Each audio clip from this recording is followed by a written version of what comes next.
the scoring down early on tonight. We'll get that up and running for you later on. 12 total entries for these A-Class wing cars. On the racetrack include Cameron Jacobs, Dawson Wright, Clayton Apple, Noah Mell, Tyler Taylor, Logan Anderson. That's the drivers on the racetrack right now. And they will head off the racetrack after completing their first session of the day. 6 more cars left to go here on the Spartan Transportation A-Class Wing Hot Laps.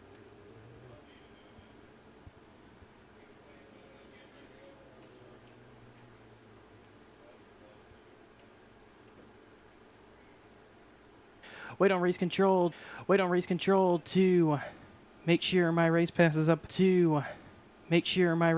up working for this second group.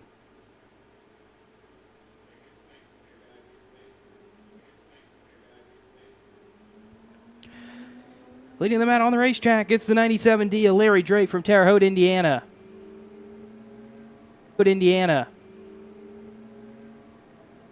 Behind Farmersburg, Indiana, off turn number 2. Also off turn number 2, the other number 19 car, Norman Gerard from Jamestown, Indiana. You'll find Nate Caspers, number 96, from New Lenox, Illinois, underneath the Coles County Speedway sign in the middle of the backstretch.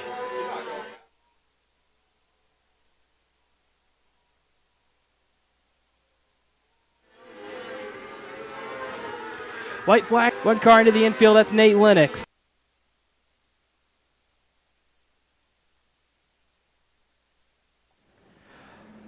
Here they come out onto the racetrack, leading them off into from Des Lodge, Missouri.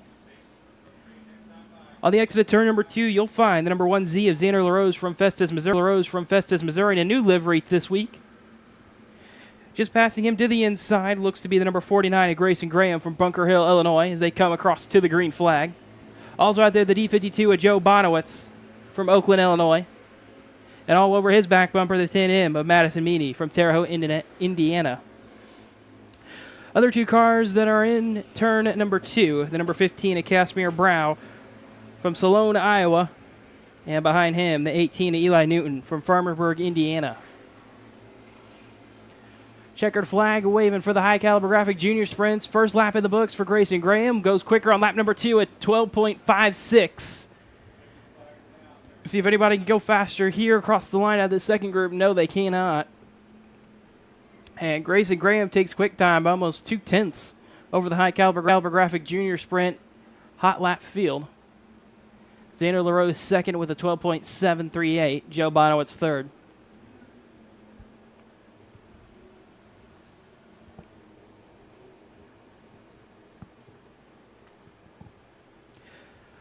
Up next down there in the staging area, I can see him. It's the dirty right rear restricted micros. 8 entries for the restricted micros tonight.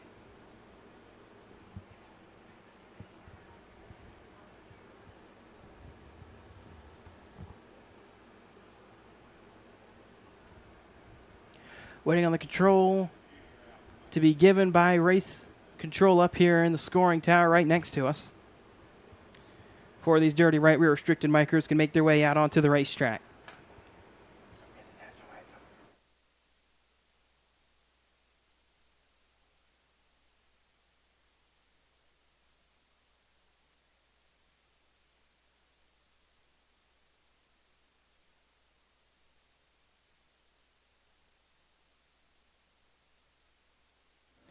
So one last junior had to make his way out onto the racetrack. That's Evan France.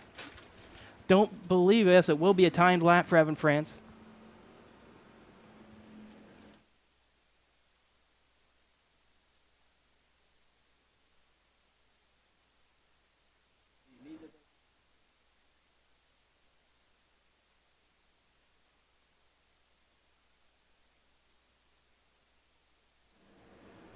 Evan France's first time goes 8th overall. Lap number 2 across the line improves to a 13.24, 3/10 off the pace.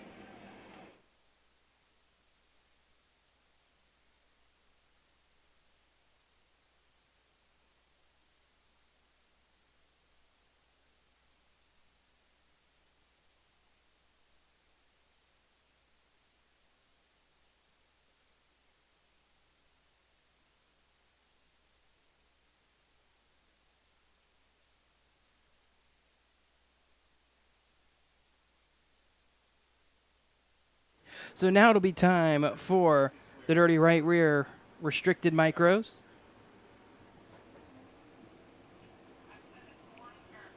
Lydia May will lead them out in her red number 71M from Terre Haute, Indiana. Behind her, the 22D of Dalton Clary from Marine, Illinois. In turn number 1, you'll find the one, but quick time so far for McKenna Corinne with 11.027. Lydia May right there with her with an 11.059. And Mackenzie Dowler third overall, 11.17. 7.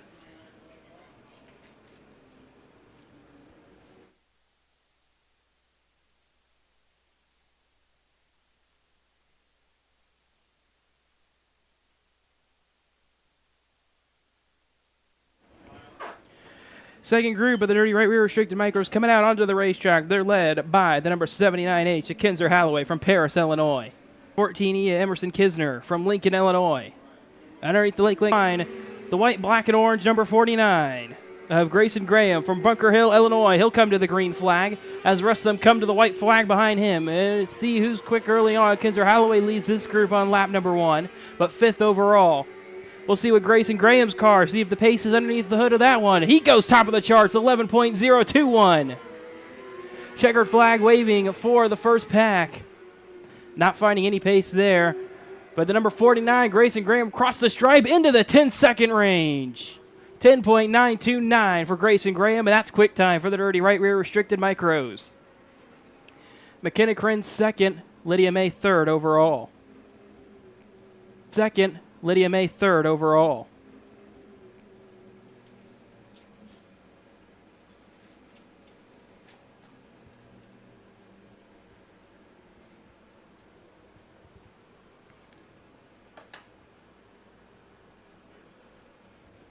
Up next down there in the staging area, it's the Mod Lights.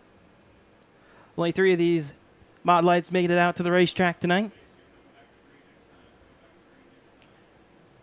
Leading them out, the white number 7W, Dustin Wiltermude from Windsor, Illinois. Our Wiltermude off turn number 4, improves to a 12-1, but goes second overall. So Dustin Wiltermude quick time on the Mod Lights, 11.893. J.R. Wiltermude second, 12.175. Jimmy Arthur third with a 13-second lap.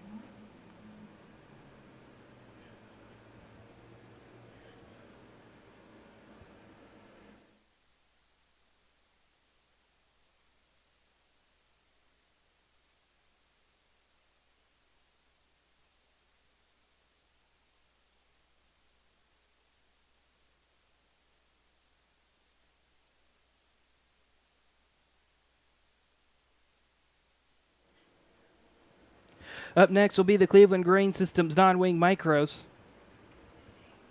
15 non-wing micros make it down onto the racetrack tonight. First car on, it's a 34 Gavin Bean from Dana, Indiana. Behind him on the entry to turn number 1, the 14L of Logan Heath from Whitman, Arizona. In the middle of turns 1 and 2, it's the 7F of Nolan Bartley from Hammond, Illinois.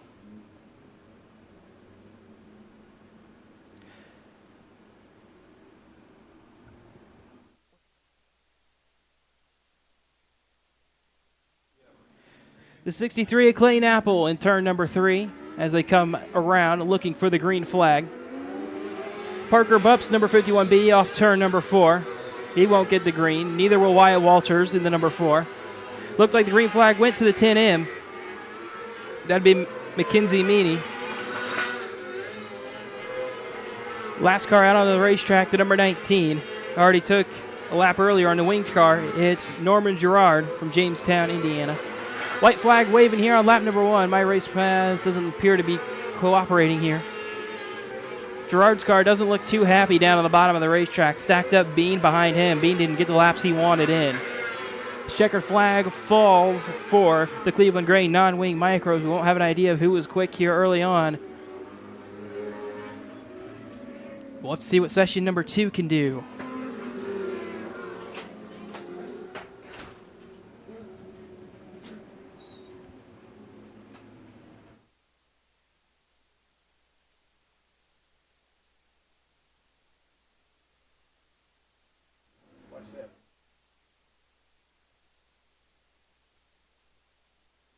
So, looks like my race pass came back to us up here in the tower. Parker Bump, quick time on that first session at 10.831.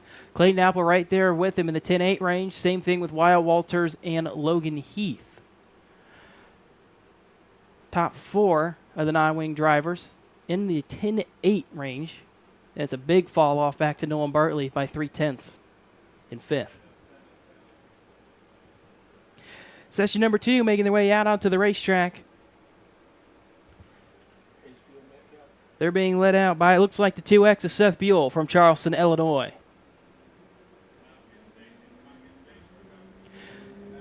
Behind him at the flag stand, it's the number 97D, Indiana. Then the number 12 of Dawson Wright from Terre Haute, Indiana as well. Cameron Romack off turn number 2. His number 4 is from Ashmore. Through turns 3 and 4 is the 211 of Danny Hayes from Charleston, Illinois. And finally, last car on the racetrack, the 456 of J.R. Carter, also from Charleston, Illinois. He works his way underneath the Lakeland College scoreboard on the backstretch. First laps in the books for these drivers. Wyatt Walters still holding on to his top 3 spot. J.R. Carter goes 5th overall. Seth Buell will knock his time off on lap number 2, see if anyone else can. As they come across to the checkered flag, doesn't look like anybody breaks into the top 3 in this session. So Parker Bupp takes quick time for the Cleveland Grain non-wing micros. Clayton Apple 2nd, Wyatt Walters 3rd overall. Fastest car in this group was 5th overall. That was J.R. Carter, an 11.0.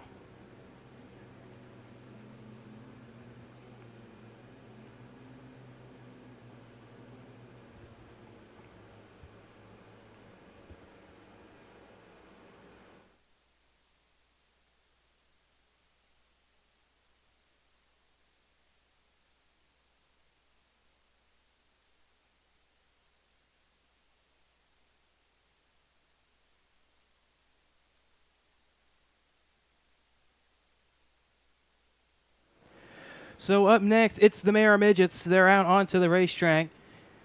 Now, if you haven't seen a midget car on a racetrack before, no onboard starters for the midgets, so they are going to need a little bit of assistance from the Coles County Speedway track crew. We'll take a long look onto the backstretch off of turn number 2 to find the first car on the racetrack. That's the 7B of Cody Beard from St. Anthony, Indiana. Behind him, the 51 is Zach Bowden from Cambridge, Wisconsin. In the middle of turns 1 and 2, you'll find the black number 56 of Mitchell Davis from Auburn, Illinois. Right here on the front stretch, in the entry to turn number 1, it's the number 40 of Jay Sparks from Crystal Lake, Illinois.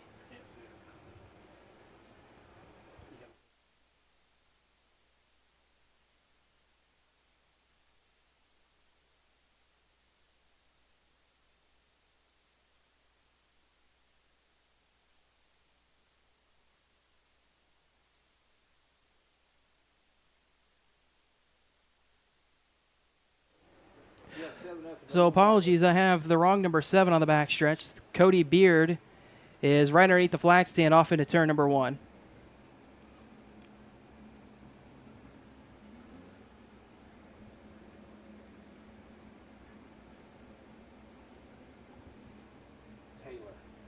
That'd be Adam Taylor in the white 7T. He heads off into turn number 1. He's from Wheatfield, Indiana. Also had the wrong driver, the 51, as well, over in turn number 2. That's the 51R of Greg Ross from Havana, Illinois. Zach Bowden from Cambridge, Wisconsin gets fired up over in the middle of turns 1 and 2. This will make up the first session for the Mayor Midgets. Hot laps of qualifying. We're going to give them a few laps to build some engine heat before we drop the green flag on them.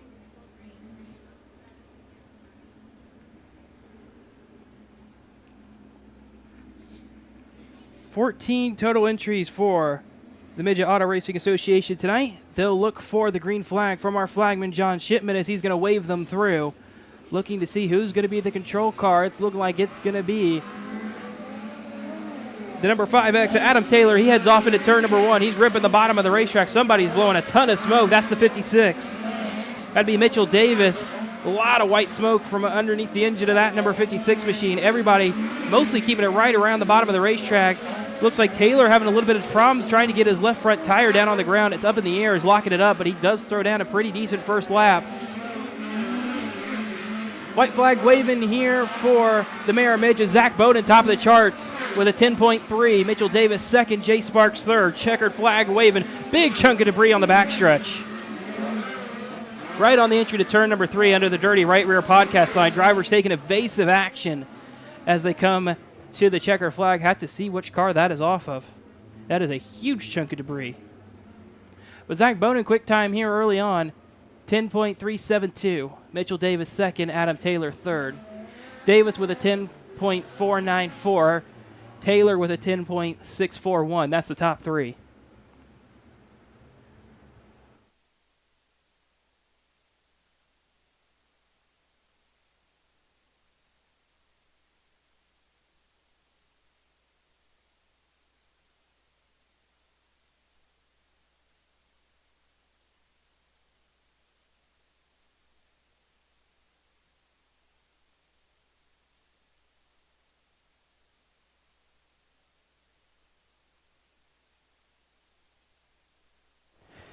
Second group for the Mayor Midget is going to make their way out onto the racetracks. Going to have to look down to see if they can beat Zach Bowden's quick time early on. That 10.3 going to be tough to beat here off the start. Over in the middle of turns 1 and 2, you'll find the black number 19E of Dalton, England from Springfield, Illinois. Right here on the front stretch, just past the flag stand, is the number 31 of Tommy Colburn from New Berlin, Wisconsin.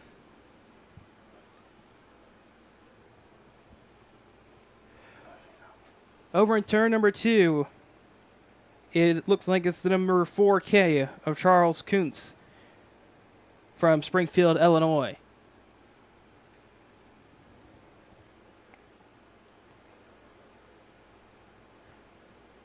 Underneath the Lakeland College scoreboard, you'll find the number 5 of Alex Midkiff from Belleville, Illinois. That'd be the 0-5 for Alex tonight. Just before the flag stand here on the front stretch is the number 18 of Tyler Roth from Springfield, Illinois. One other car out on the racetrack. Can't quite see the number of that white car on the entry to turn number 1.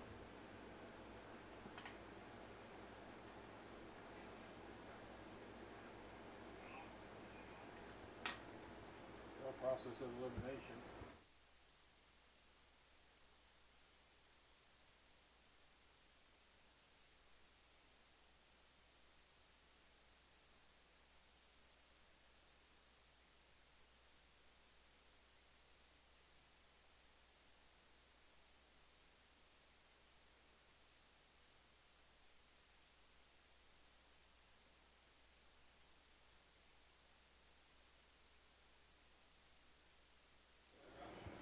There's race control going over the cars that are on the racetrack right now.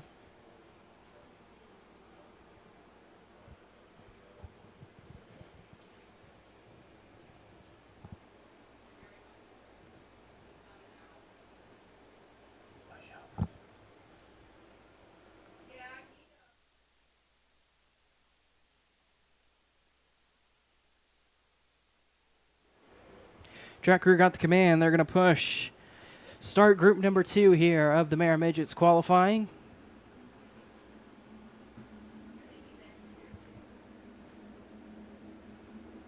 And I do believe that is the 11J of Todd Jackson from Kansas City, Missouri. We'll see when he comes back around here on the front stretch.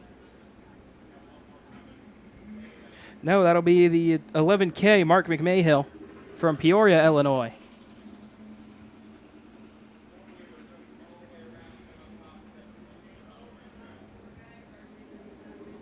The 15 of R.J. Corson from Markham, Illinois will join them as well on the racetrack. He's over in turn number 4. Track crew are going to get to him, help them get push started.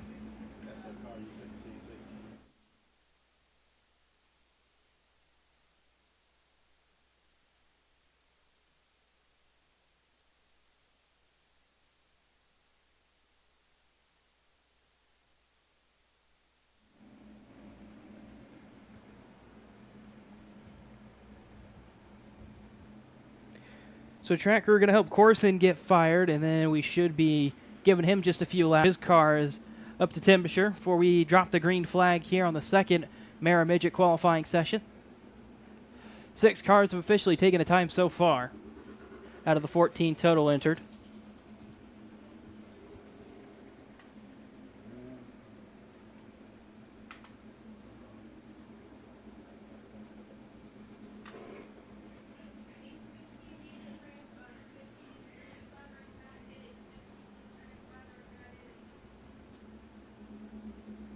Does sound like going to delay this a little longer. RJ Corson's number 15 having some transponder issues, it sounds like.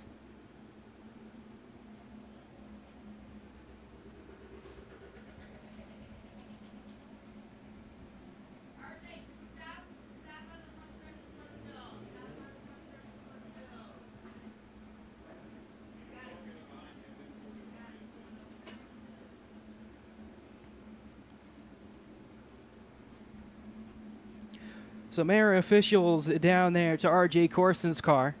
See if they can work out whatever transponder issue he might have so he can take a qualifying lap.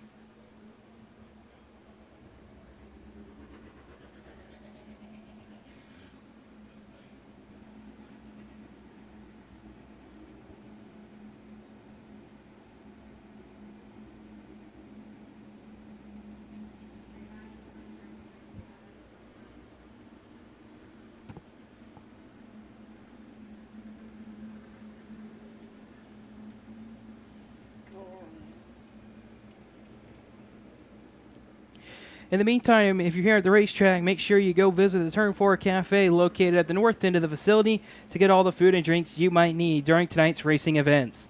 You can enjoy all your favorite drink products along with your favorite Butch's Pizza, some chicken wings, and even some popcorn.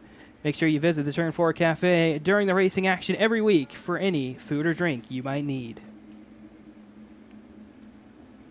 So it looks like Mara officials have looked over RJ Corson's car. And they've got that transponder issue, at least they hope it's fixed. See if it picks up on the transponder's timing line as he comes back around. If it does, it should be no more than just one more lap before we send him back to the green flag here on qualifying.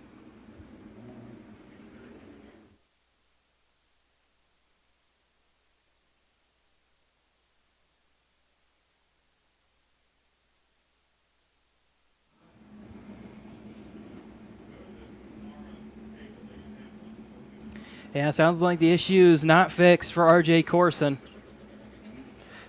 So it sounds like race control is going to allow him to pick up a new transponder.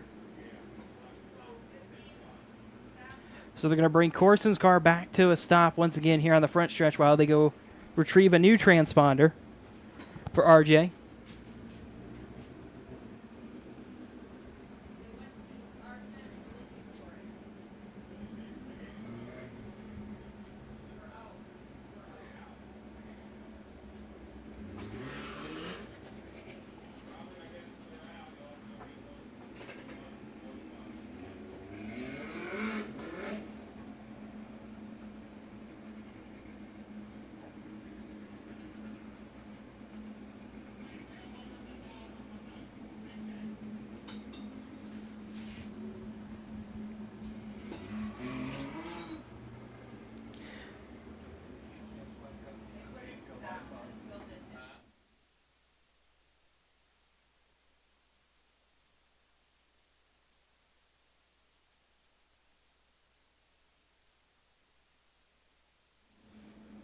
So just a little bit of extra time, folks, before we get RJ Corson's transponder issues all sorted out. They went to go grab a new transponder out of the Coles County Speedway entry shed. Hopefully that solves RJ Corson's issues.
Attention to the pits, attention to the pits, cars to staging. Attention to the pits, attention to the pits, cars to staging.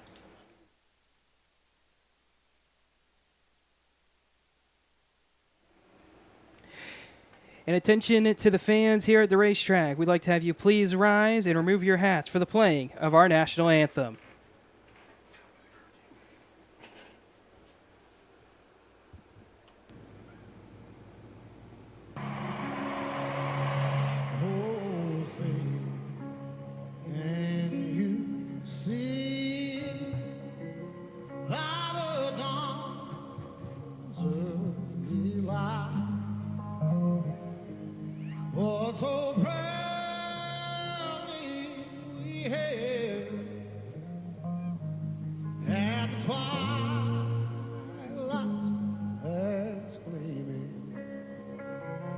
Whose broad strides and bright stars through the perilous fight. Oh, the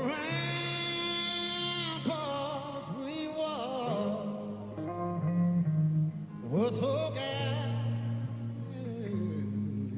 streaming, and the rockets regular amongst birds singing gay through the night, and our flag was still there. Oh, say, does that star-spangled banner yet wave?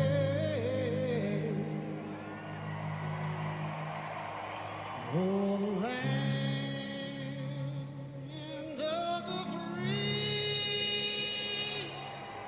and the home of the brave.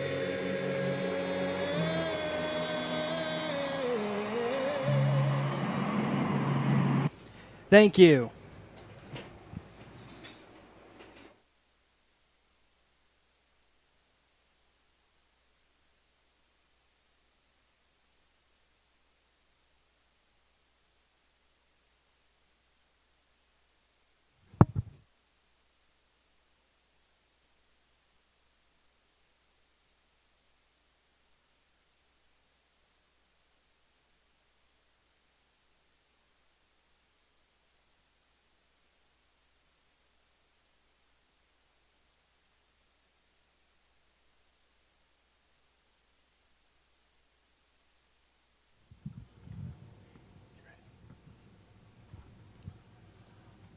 All right, race fans, thanks once again for coming and watching the action here at Coles County Speedway. We are ready to begin our heat races for tonight. First up will be our Cleveland Grain non-wing micros with 15 entries. We'll have 2 8-lap heat races. Your starting lineup for the first race is, starting first, from Charleston, Illinois, number 211, Danny Hayes. Starting second, from Belleville, Illinois, number 101, Tobias Midkiff. Starting third, from Dana, Indiana, number 34, Gavin Bean. Starting fourth, from Jamestown, Indiana, number 19, Norman Gerard. Starting fifth, from Charleston, Illinois, number 4. As J.R. Carter's car comes to a stop over in turn number 4, he'll get it refired here, trying to wait on this heat race field to go on by him. So whatever issue he had, it was just brief. So he gets it refired. The caution lights will go out around the facility. And the first heat race of the night with these Cleveland Grain non-wing micros being led by Danny Hayes and Tobias Midkiff, looking for a little bit of a better start this time. As they head for the start cone over in turn number 4. Great jump for Danny Hayes. Tobias Midkiff doesn't get a great jump at all. J.R. Carter going to get put 3 wide again. This time he's on the bottom. Almost 4 wide as he gets through turn number 1. Cameron Romack rolling the top side. Finds himself in 4th. Trying to find some advantage. Bean trying to split the middle 3 wide between Bartley and Bupp. They'll narrow it back down to 2 by the time they come off turn number 4. Bean's really trying to make that middle groove work. Not happening for him so far. Up out in front, Danny Hayes leads the first couple laps. As everybody else trying to sort out their running positions on the racetrack. Tobias Midkiff second, Norman Gerard third. Romack running in fourth for now. He's all over the back bumper of that number 19, though, for third. Romack rolling the middle groove, not all the way up to the top side of the racetrack. Parker Bupp starting to roll his way forward as well, running fifth at the moment. He'll go to the bottom, trying to get inside of Cameron Romack. No opportunity to pass there off turn number 4. Romack's going to cut him off down on the inside. Going to be a great backup to the corner for that number 51, Bia Parker Bupp. He's going to get it to the inside through turns 3 and 4. Not quite getting the wheel alongside down the front stretch here. 3 laps to go for Danny Hayes. He'll come to 2 to go this time. He has himself a second advantage over second place Tobias Midkiff. Great battle for fourth here. Cameron Romack still on the defensive end, trying to keep Parker Bupp behind him with 2 laps to go. White flag waving this time for Danny Hayes off 4. Bupp will get a great 3 and 4 this time, sufficiently alongside. Romack kind of shuts the door on him a little bit hard. A little bit of contact made, but the checkered flag will fly for Danny Hayes here on heat race number 1 of the Cleveland Grain non-wing micros. Tobias Midkiff second, Norman Gerard third. Cameron Romack just held on for fourth. Parker Bupp fifth, Nolan Bartley sixth, J.R. Carter seventh, Gavin Bean eighth.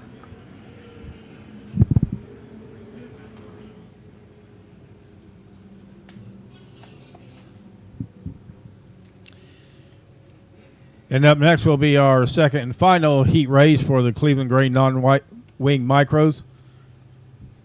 And your starting lineup will be, starting first, from Charleston, Illinois, number 2X, Seth Buell.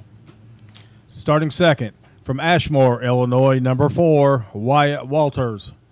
Starting third, from Terre Haute, Indiana, number 97D, Larry Drake. Starting fourth, from Terre Haute, Indiana, number 10M, Mackenzie Meany. Starting fifth, from Terre Haute, Indiana, number 12, Dawson Wright. And starting sixth, from Whitman, Arizona, number 14L, Logan Heath. And starting seventh, from Oakland, Illinois, number 63, Clayton Apple. This is your Cleveland Grain non-wing micros heat race number 2. We're going to go green this time. All 7 of them out on the racetrack. Seth Buell is going to be on the gas. We are green here on heat race number 2 for the Cleveland Grain non-wing micros. They'll head off into turn number 1. They'll try to sort it out. Wyatt Walters backs up, gets the crossover move on Seth Buell, but isn't going to be able to get alongside when they come back through turns 3 and 4. Wyatt Walters has to settle for a second place for now. Larry Drake up to third, trying to hold off Dawson Wright in the field behind him. Clayton Apple trying to find some moves working for him. He's going to cross over Dawson Wright. That's for the 4th spot as they head back off into turn number 1. He's going to complete that move by they get through turns 1 and 2. He's going to try to pick off Larry Drake into entry to turn number 3. They'll both slide up on exit. Larry Drake hold on to that spot for our car, almost in the outside wall. It's the number 14L of Logan Heath. He gathers it up. This is a tight heat race right here. Everybody's super equal. Out in front still Seth Buell being hounded by the number 4, Wyatt Walters at the halfway point. 4 laps complete, 4 to go for the second heat race of the Cleveland Grain non-wing micros. Walters going to back up the exit to turn number 4 this time. He'll have a wheel alongside, backs out of it heading into turn number 1. Doesn't need to tear up his equipment here too early tonight. Little bump on his back bumper from a hard-charging Clayton Apple. Apple trying to get to his inside, but he'll have Larry Drake to his inside off turn number 4. They get it back sorted back down to single file. Still out in front, Seth Buell's number 2X. Top 4 under a blanket as they head through turns 3 and 4. White flag waving for Seth Buell. Apple to the inside of Walters as they head through turns 1 and 2. No opportunity for him to take second away there. But through turns 3 and 4 for the final time, checkered flags waving for Seth Buell, your second heat race winner of the Cleveland Grain non-wing micros. Wyatt Walters was second, Clayton Apple third, Larry Drake fourth, Dawson Wright fifth, Logan Heath sixth, and Mackenzie Meany seventh. And on the track next is our high caliber graphics junior sprints. We have 8 entries. There'll be 2 heat races. Your starting lineup for heat race number 1 will be, starting first from Farmersburg, Indiana, number 18, Eli Newton. Starting second from Oakland, Illinois, number D52, Joseph Bonowitz. Starting third from Bunker Hill, Illinois, number 49, Grayson Graham. And starting fourth from Salon, Iowa, number 15, Casimir Braw. This is your high caliber graphics junior sprint heat race number 1.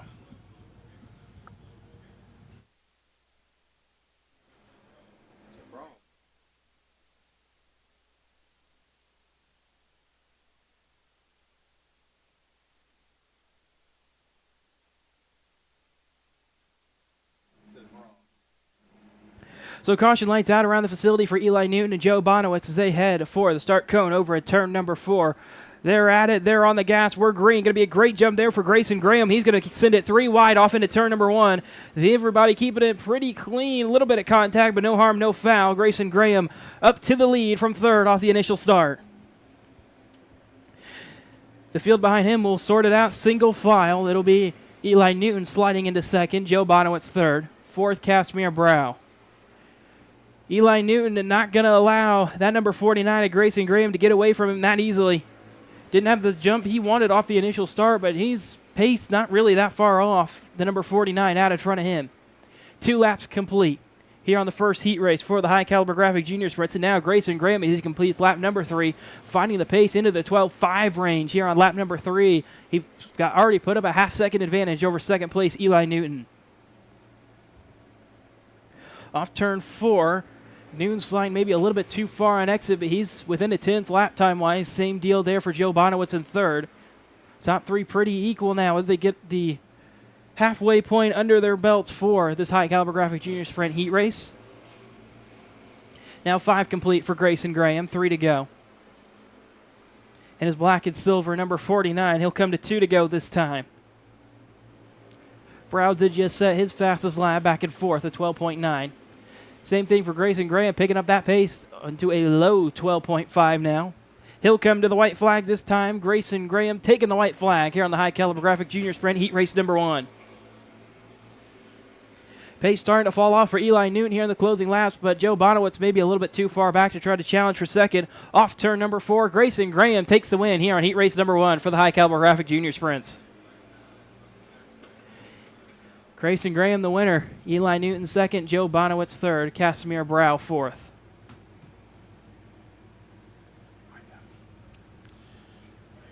Up next is our high caliber graphic junior sprint heat race number 2. And your starting lineup will be starting first from Terre Haute, Indiana, number 10M, Madison Meany. Starting second from Des Lodge, Missouri, number 25P, Presley Hall. Starting third from Festus, Missouri, number 1Z, Xander LaRose.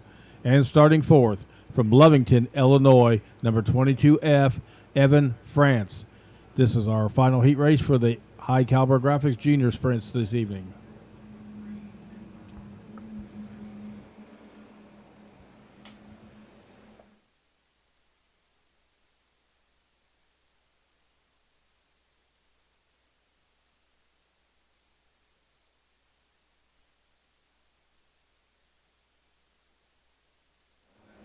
Madison Meany and Presley Hall will bring the second heat race field for the high caliber graphic junior sprints to the start cone over in turn number 4. They are on the gas. We are green here on heat race number 2 for the high caliber graphic junior sprints. LaRose gets a good jump. He gets a single file.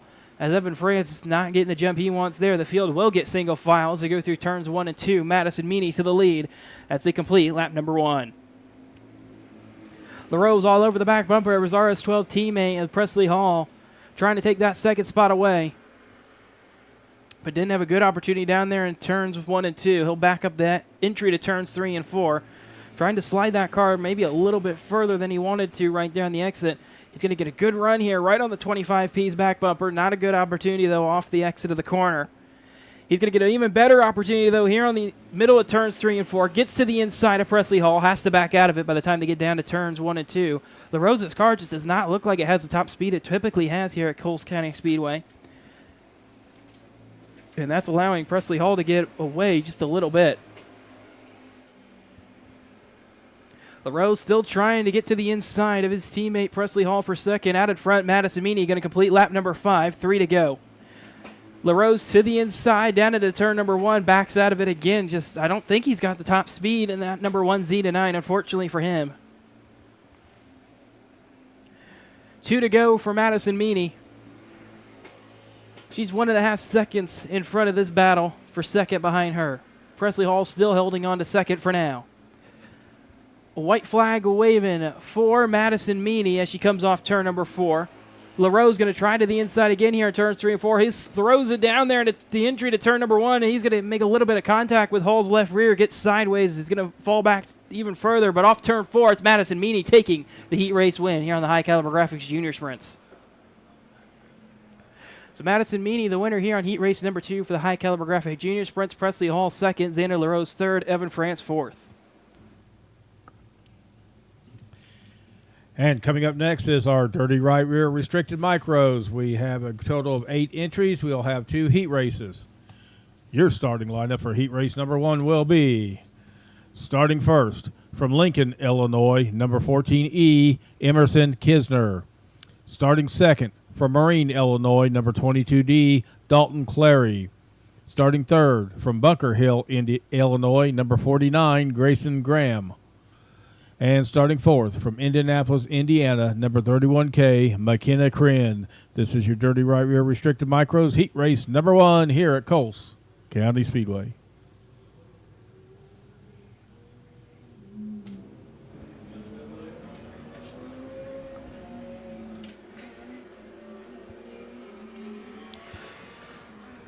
So heat race number 1 for the Dirty Right Rear Restricted Micros on the racetrack, looking for the start cone over in turn number 4. It's Emerson Kisner, Dalton Clary with the front row. They're on the gas. We're green. They're almost going to be 3 wide. McKenna Crin trying to slide it in there through the middle. Not a good opportunity for her. Clary gets pushed wide by Kisner.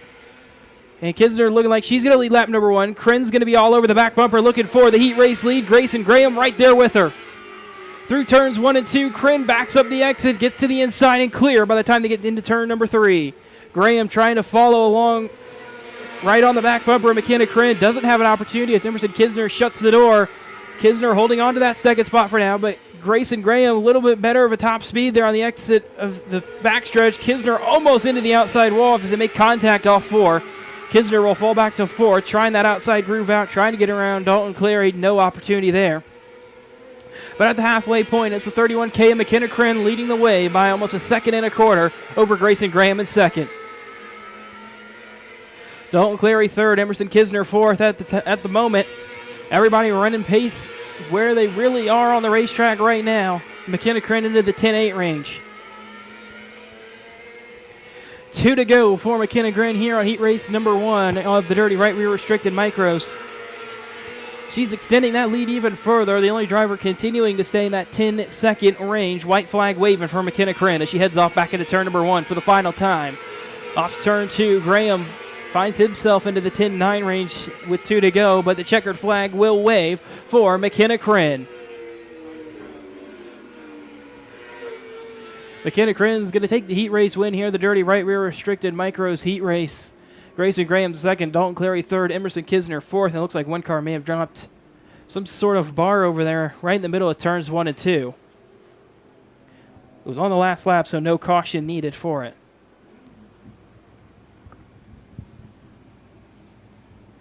And coming up next is our Dirty Right Rear Restricted Micros heat race number 2. Starting first from Terre Haute, Indiana, number 71M, Lydia May. Starting second from Springfield, Illinois, number 1K, Mackenzie Dowler. Starting third from Paris, Illinois, number 79H, Kinzer Holloway. And starting fourth from Springfield, Illinois, number 10, JC Standridge. This is our final Dirty Right Rear Restricted Micro heat race for the evening.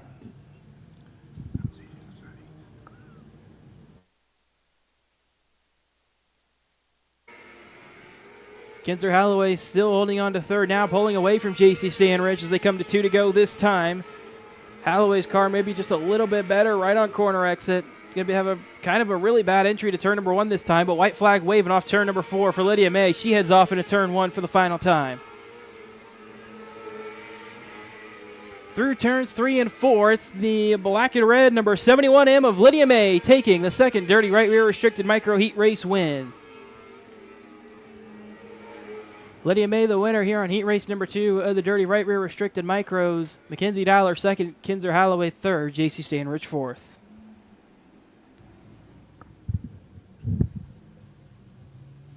And up next will be your Spartan Transportation A-Class wing with 12 entries, 2 heat races. Your starting lineup for heat race number 1 is, starting first from Terre Haute, Indiana, number 12, Dawson Wright. Starting second from Vincennes, Indiana, number 3, Logan Anderson. Starting third from New Lenox, Illinois, number 96, Nate Casper. Starting fourth from Oakland, Illinois, number 6, Clayton Apple. Starting fifth from Fairland, Indiana, number 95M, Noah Mell. And starting sixth from Farmersburg, Indiana, number 19N, Luke Newton. This is the Spartan Transportation A-Class Wing Heat Race number 1.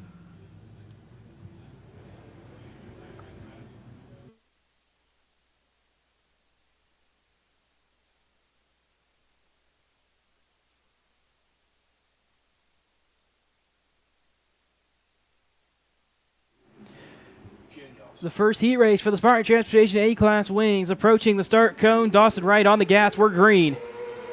Nate Casper didn't get the jump he wanted, but Clayton Apple was going to get it down to the inside as he runs third at the moment. They're almost 3 wide. They are 3 wide off turn number 4 for 4, or turn 2 for 4th. Dawson Wright's going to lead lap number 1 of this first Spartan Transportation A-Class Wing heat race. Logan Anderson second for now, but Clayton Apple going to get to his inside off turn number 2, throwing it in the turn number 3, throws the slider, gets a little bit too high. Apple will be in second officially that lap. Logan Anderson, no, it will be Logan Anderson second, but he will lose that position as Nate Casper trying to go on to his inside for third. And Nate Casper tried to take that opportunity that Clayton Apple opened the door for. Logan Anderson's car stalls on the exit of turn number 2. No caution needed. Some contact there being made with Noah Mell. But no caution comes out at the halfway point. Dawson Wright still leads. Clayton Apple chasing him down in second.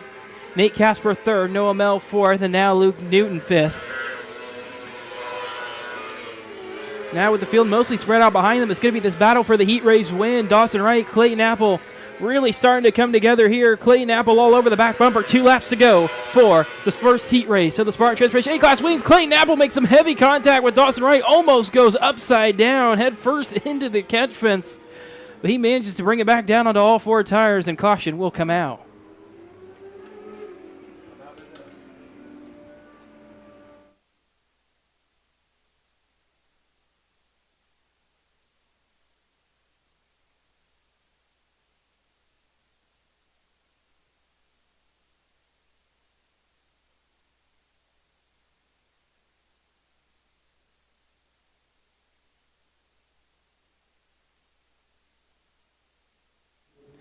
Logan Anderson's car going to head back to the pit area so they can take a look at what went wrong for the number 93 here early. Take a look to see if Clayton Apple can continue in his number 6 machine.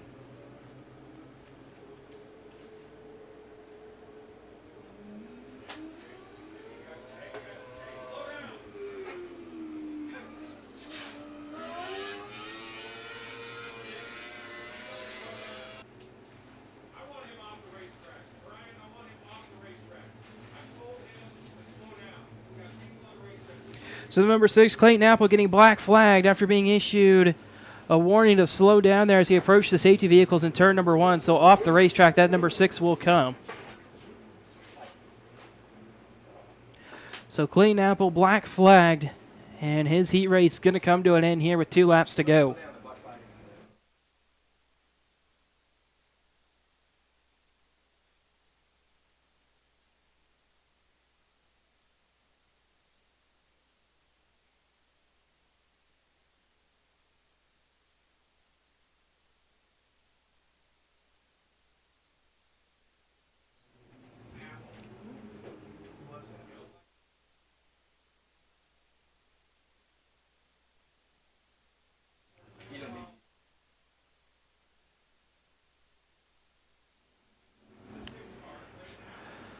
Dawson Wright going to be the leader with 2 laps to go on this final restart. Nate Casper second, Noah Mel third, Luke Newton fourth. Green-white checkered for this first heat race of the Spartan Transportation A-Class Wings. Dawson Wright to the top side of the racetrack, diving at the bottom at the restart cone. We're back green. He's going to be clear by 2-3 car lengths as they head through turns number 1 and 2. Newton and Mel making some contact as they go through turn number 1. Luke Newton takes that third spot away for now. White flag waving for Dawson Wright. Nate Casper dives in it into the inside. Mel to the infield on the last lap. Everybody separated now by several car lengths. Checkered flags going to wave for the number 12, Dawson Wright, your first heat race winner of the Spartan Transportation A-Class Wings. Nate Casper second, Luke Newton third, Noah Mel fourth. Clayton Apple initially fifth for now after getting black flagged. Logan Anderson sixth.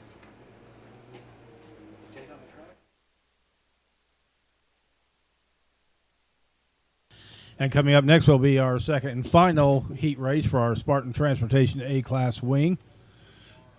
Your starting lineup will be, starting first, from Danville, Illinois, number 25T, Tyler Taylor.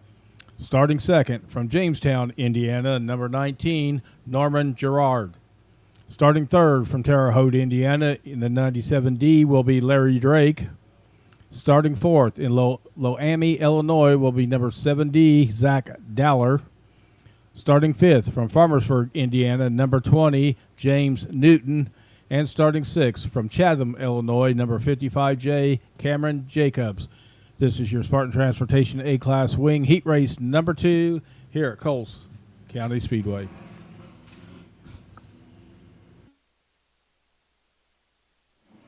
So before we get to that heat race, we're going to bring R.J. Carson back out onto the racetrack from the Mayor Midgets.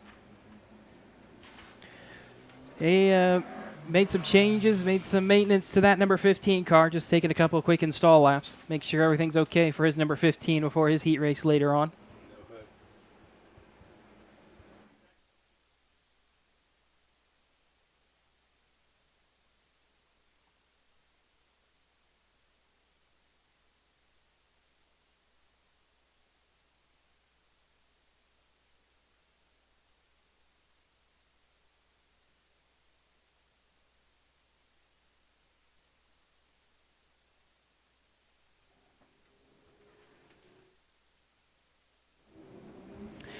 And now the second heat race for the Spartan Transportation A-Class Wings out onto the racetrack. With that, caution lights will go out.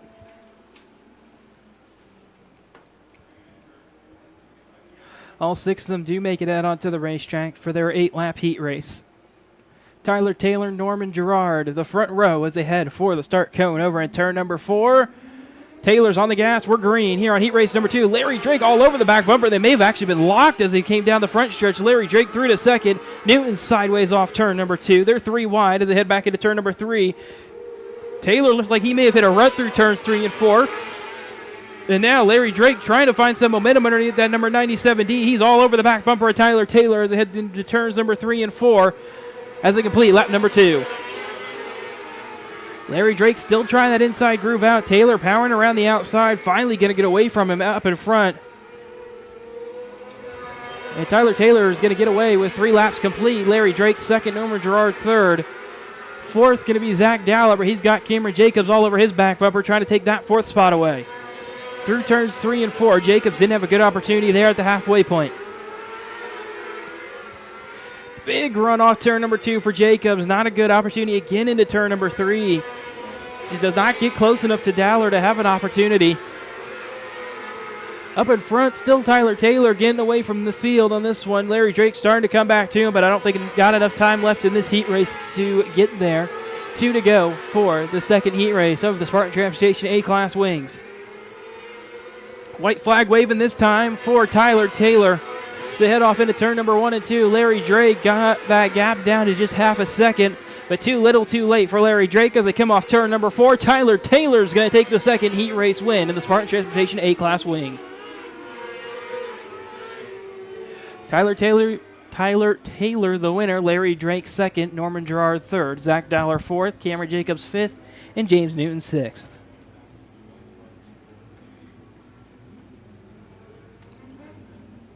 Up next is the Mod Lights with 3 entries, 1 heat race.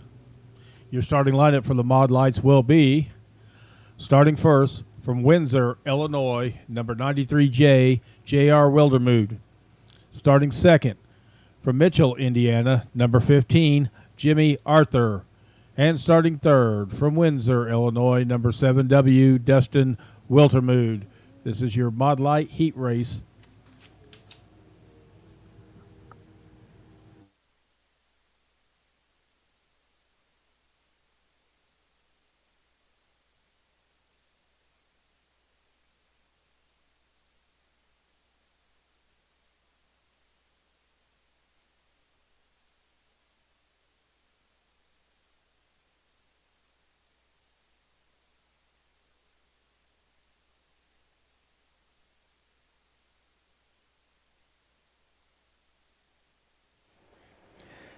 And the Mod Lights making their way out onto the racetrack.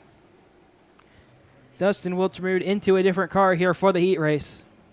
He was in a white 7W, now in a yellow 7W.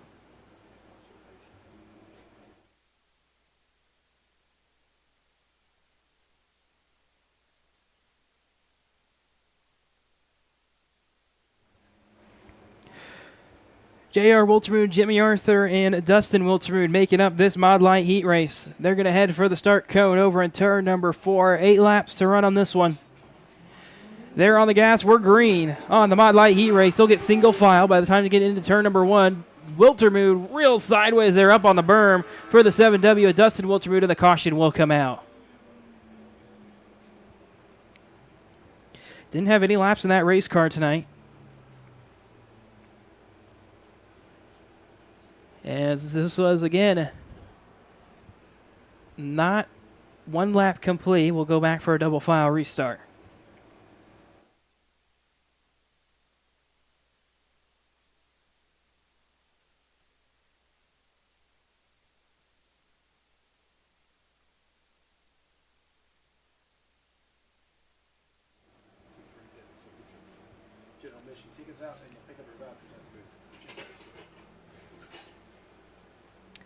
Race fans here at the racetrack, get your general admission tickets out because at the conclusion of this heat race, we are going to make 2 drawings for 2 free racetrack dinners at the Turn 4 Cafe over at the north side of the facility. So make sure you get those general admission tickets out after this heat race to see if you might have won one of 2 free racetrack dinner.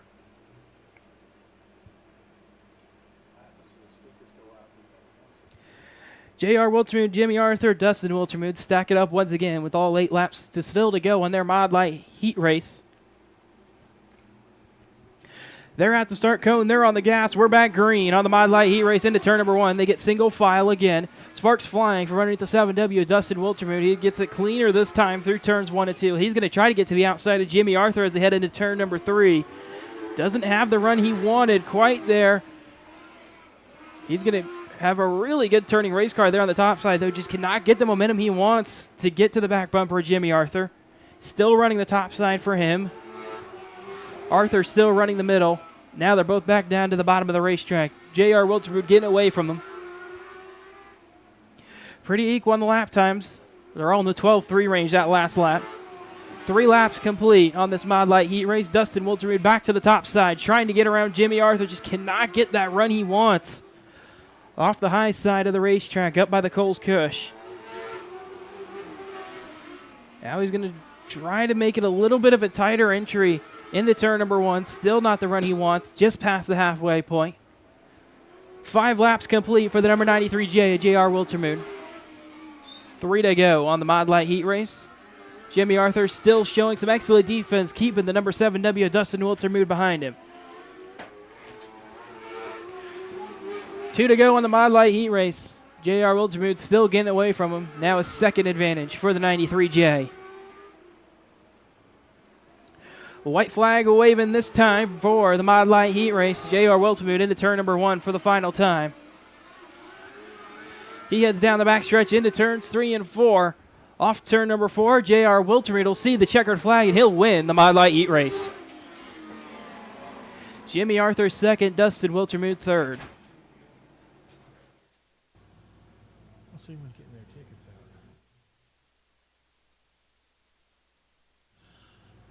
For Cafe. If you're Machine. Alongside him, it's Greg Ross from Havana, Illinois in the 51R.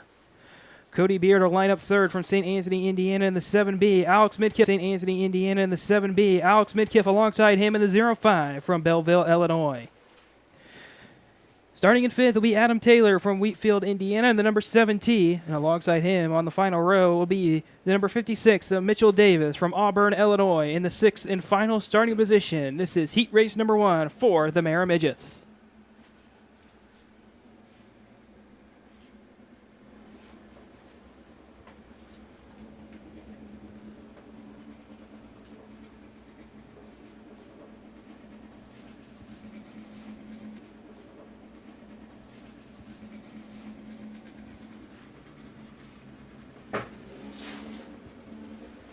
No onboard starters for these midget cars, so giving them just a few extra laps. Build some engine heat. They'll have 8 laps to go on each heat race tonight, as they'll get the command to double up as they pass the flag stand.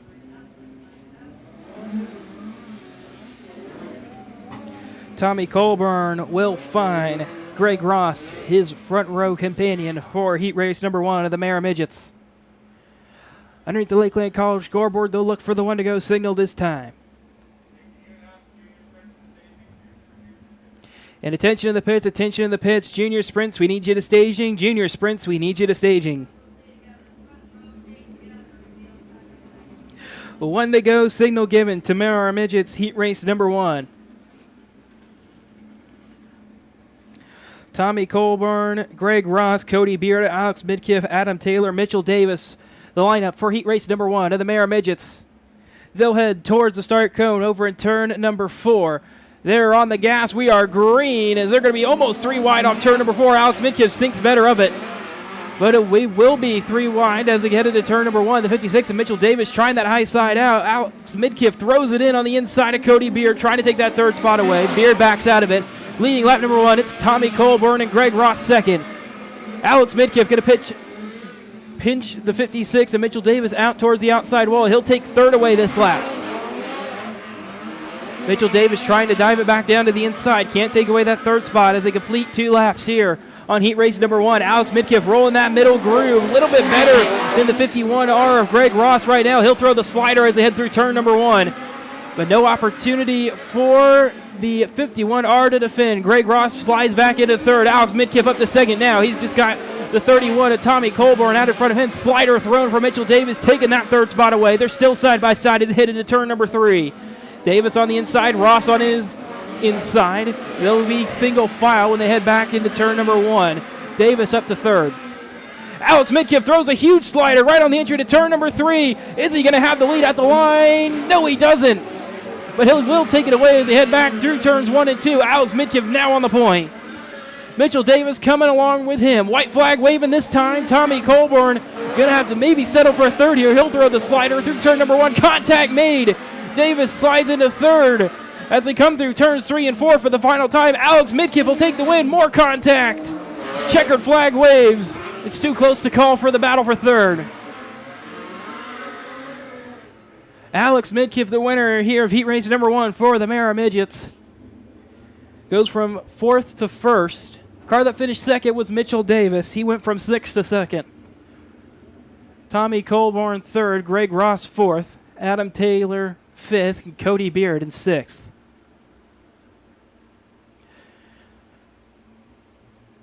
The margin for 3rd was just 0.06 of a second for Tommy Colburn over Greg Ross.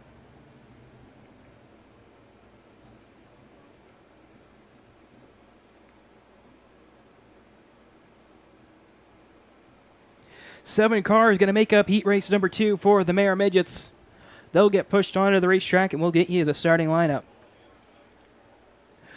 RJ Corsum from Markham, Illinois, will line up on the pole in his number 15 machine. He'll have Charles Coons alongside him in the 4K from Springfield, Illinois. Tyler Roth will line up on the inside of row number 2, also from Springfield, Illinois, in his number 18. He'll have Mark McMahill in 4th to his outside in the 11K from Peoria, Illinois. Jay Sparks will start in 5th from Crystal Lake, Illinois, in his number 40. Dalton England alongside him in 6th in the 19E from Springfield, Illinois. Then the 7th and final starting position is Zach Bowden from Cambridge, Wisconsin in the number 51. That's your starting lineup for heat race number 2 for the Mara Midgets.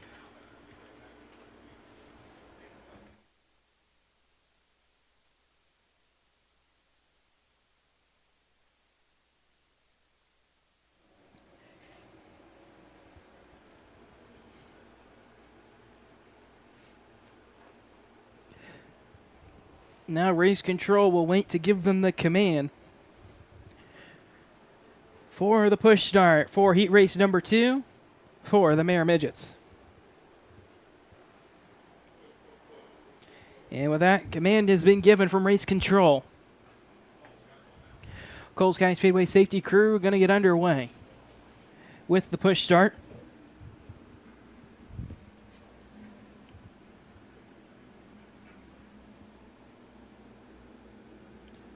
Two cars still left being assisted, Tyler Roth and RJ Corson. Everybody else looks like they got fired with no issue.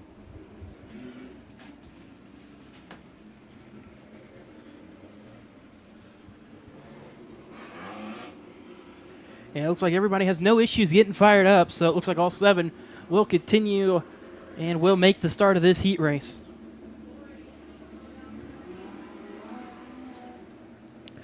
Race control given the command. They're going to double it up as they come past the flag stand this time.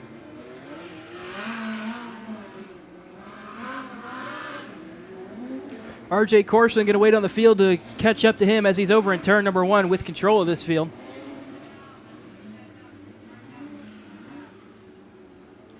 Likely to get the 1 to go next time by. Likely 2 to green right here, as Tyler Roth has to get up to his 3rd place starting position. 1 to go signal given it to this Mara Midget heat race number 2. Caution lights will turn off around the facility. We've already seen some great racing with heat race number 1. More of the same expected here in heat race number 2. RJ Corson and Charles Coons with control of the field. They'll pass the start cone. We are green on heat race number 2 for the Mara Midgets. Coons trying to take the whole shot and lead away. He'll do it around the outside. They're 4 wide through turns 1 and 2. Dalton England, what a move.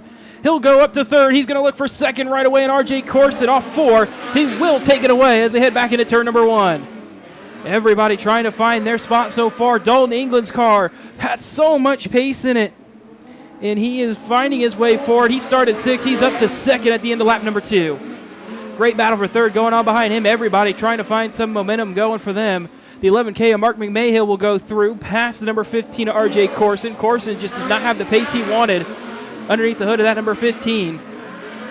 Let's take a look back up front because we've got the number 19E looking for the race lead. That'd be Dalton England trying to take it away from Charles Coons as they head back off into turn number 1. Coons still rolling that middle groove. England down on the bottom. Gets a bad 1 and 2 that time is Dalton England. He's going to fall back several car lengths from the back bumper of the 4K. Now the field single file past the halfway mark. 5 laps complete, 3 to go for heat race number 2 of the Mara Midgets. Everybody up on the high side of the racetrack, up by the Coles Cush. Jay Sparks has Zach Bowden all over his back bumper. He'll get to the inside this time. White flag waving for the number 4K of Charles Coons. Sparks holds on to the 4th spot for now. He'll throw it down to the inside to throw a block. But off turn number 3 and 4, it's the 4K of Charles Coons taking the 2nd Mara Midget heat race win. And Zach Bowden did get Jay Sparks there right on the last lap. But Charles Coons, your winner here in Mara Midget heat race number 2. Dalton England 2nd, Mark McMahill 3rd, Zach Bowden 4th, Jay Sparks 5th, RJ Corson 6th, Tyler Roth 7th. And that'll do it for the Mara Midget heat races. And with that, heat racing action has come to a conclusion. Got one more race to go before we head to intermission. It's the High Caliber Graphic Junior Sprint feature.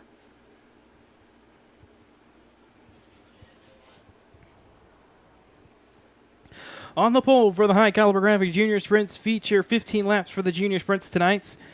It's Grayson Graham from Bunker Hill, Illinois, number 49. Madison Meany alongside him in the 10N from Terre Haute, Indiana. Presley Hall will start third from Des Lodge, Missouri, in the 25P. Eli Newton alongside her from Farmersburg, Indiana, in the number 18. Xander LaRose will round out the top 5 from Festus, Missouri, in his number 1Z. Joe Bonowitz to his outside in 6th in the D52 from Oakland. 7th will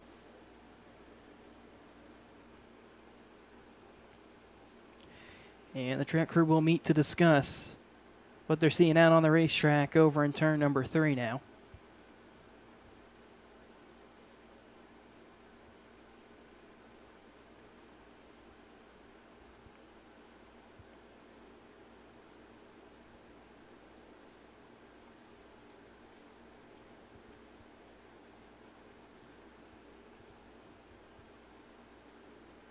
High Caliber Graphics is the sponsor of the junior sprint class here at Coles County Speedway.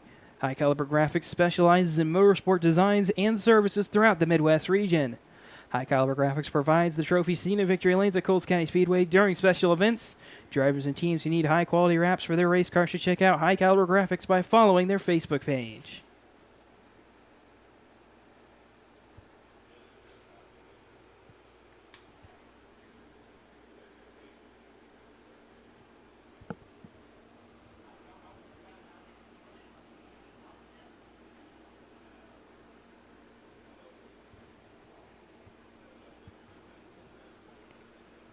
Track crew still looking over that spot in turn number 1.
And with that, the High Caliber Graphic Junior Sprints get the command to come out onto the racetrack. And here they come for their 15-lap feature. All 8 of them making it out on the racetrack. And it looks like they're organized already, so they will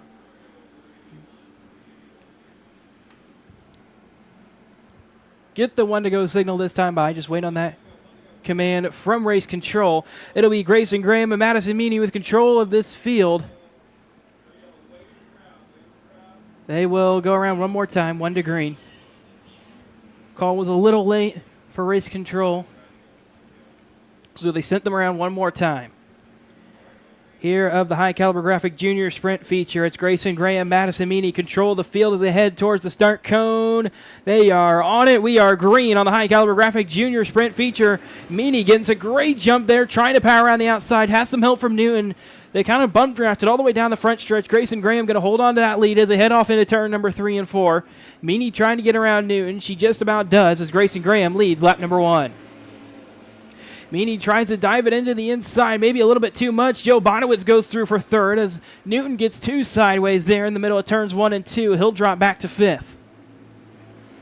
Grayson Graham gets away, 0.8 of second the gap to Madison Meany now in 2nd. Joe Bonowitz 3rd. Xander LaRose 4th. Eli Newton runs 5th. That's the top 5 for now. Newton all over the back bumper of Xander LaRose as they head off into turn number 1. Newton doesn't take a chance down there on the entry to 1. Joe Bonowitz on the back bumper of Madison Meany as well as they head through turns 3 and 4. Meany's car sliding a little bit too much right in through the middle of the corner. 4 laps complete, 11 to go here on the High Caliber Graphic Junior Sprint feature. Grayson Graham getting away with a 2 1/4 advantage over this High Caliber Graphic Junior Sprint feature field.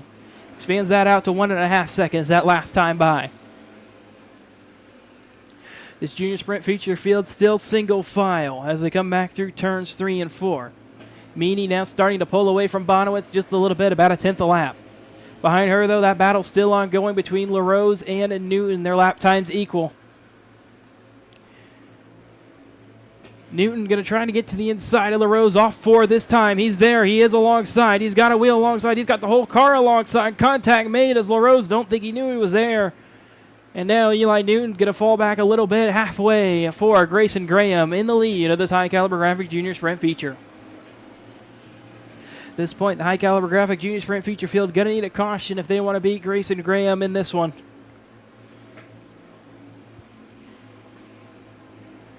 Field getting mostly spread out. Evan France still has Casimir Brow over his back bumper. That's for 7th. But out in front, Grayson Graham is still extending his lead up to 2 seconds now on this High Caliber Graphic Junior Sprint feature.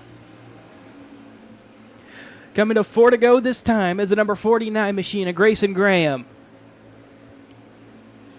Madison Meany's got Joe Bonowitz running similar lap times, but still hanging back about 8 tenths behind her. Xander LaRose has got Eli Newton closing in now by about 2 tenths a lap that last time by. 3 to go for race leader Grayson Graham. He'll work through turns 3 and 4. 2 to go this time.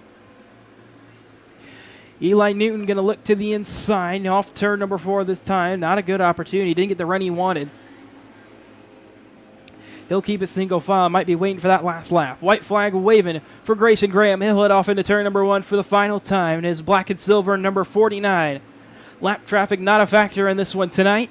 He'll go into turns 3 and 4. He'll see the checkered flag out in front of him. Grayson Graham's going to take the win on the High Caliber Graphic Junior Sprint feature. Battle at the line. Going to be a drag race off turn number 4 for 4th. LaRose held on. Grayson Graham, the winner of the High Caliber Graphic Junior Sprint feature, and he has won this thing a lot this year. I mean, in 2025, overall classes, 4 total wins, an average finishing position of 3.9. That's kind of been the story of the year for Grayson Graham. Comes out here and dominates every time he's here, and he pulls into victory lane once again. Second place will go to Madison Meany. 3rd, Joe Bonowitz. 4th, Xander LaRose. 5th, Eli Newton. 6th, Presley Hall. 7th, Evan France. And 8th, Casimir Brow. So with Grayson Graham into victory lane for the 5th time this year, we're going to throw it down to Kevin Bentz, our victory lane reporter. Kevin?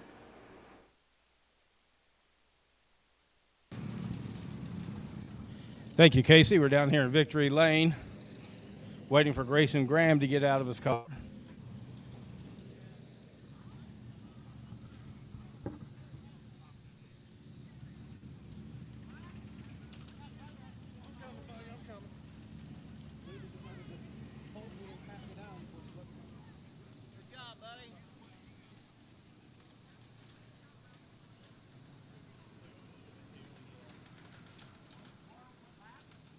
Buddy.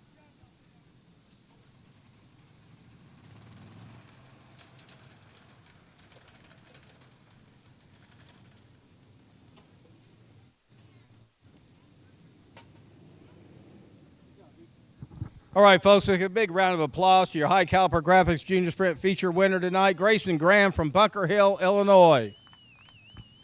Grayson, you started from the pole and led the whole way. The car was fast, driver was smooth.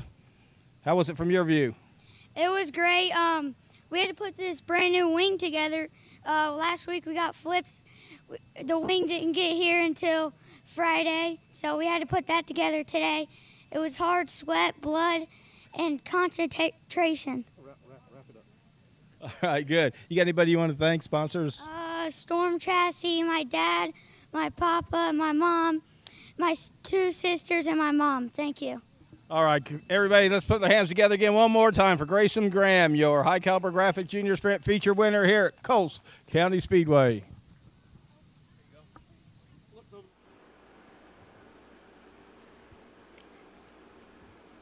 So Grayson Graham, your first feature winner of the night here at Coles County Speedway. Coming up next, going to be our intermission. Before we do that, it looks like we have one car that maybe want to do some install laps. That is Noah Mel back there in the pit area before they head for some track maintenance under this intermission. Like I mentioned before, if you're here at the racetrack, make sure you go check out the Turn 4 Cafe located off of turn number 4 Over on the north side of the facility, they've got all the food and drinks you might need during every single week's racing events.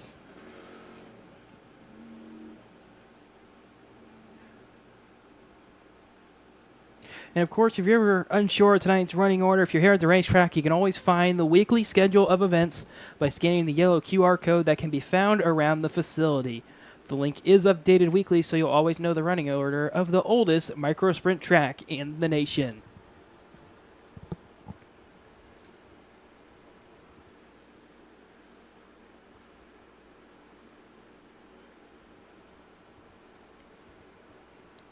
So we'll be just a quick session here for Noah Mel before we head to break.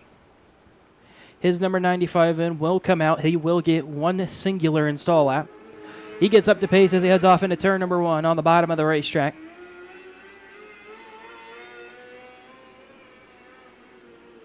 Car looks pretty good for Noah Mel as he comes back across to the checkered flag.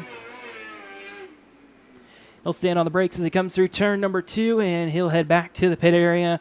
And with that, we will head to intermission here at the oldest micro sprint track in the United States. We'll be right back in about 10, 15, 20-ish minutes after track maintenance.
Attention in the Mara Racing pits. Attention in the Mara Racing pits. You have 10 minutes to staging. 10 minutes to staging.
Attention in the pits. Attention in the pits. Clear the track exit. Clear the track exit. The water truck is leaving the racetrack. Clear the track exit.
Race fans, it sounds like we're just about ready to bring out the second groups of features on the night.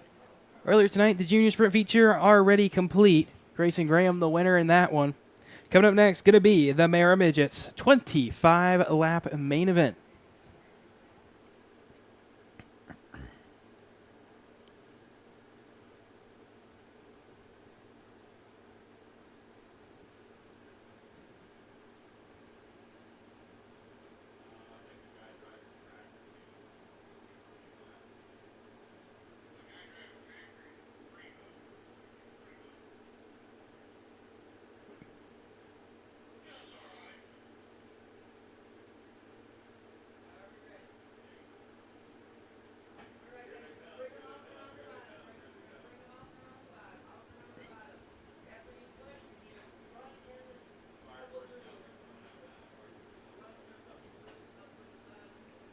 And with that, the Mara Midgets have been given command to bring their cars out onto the racing surface.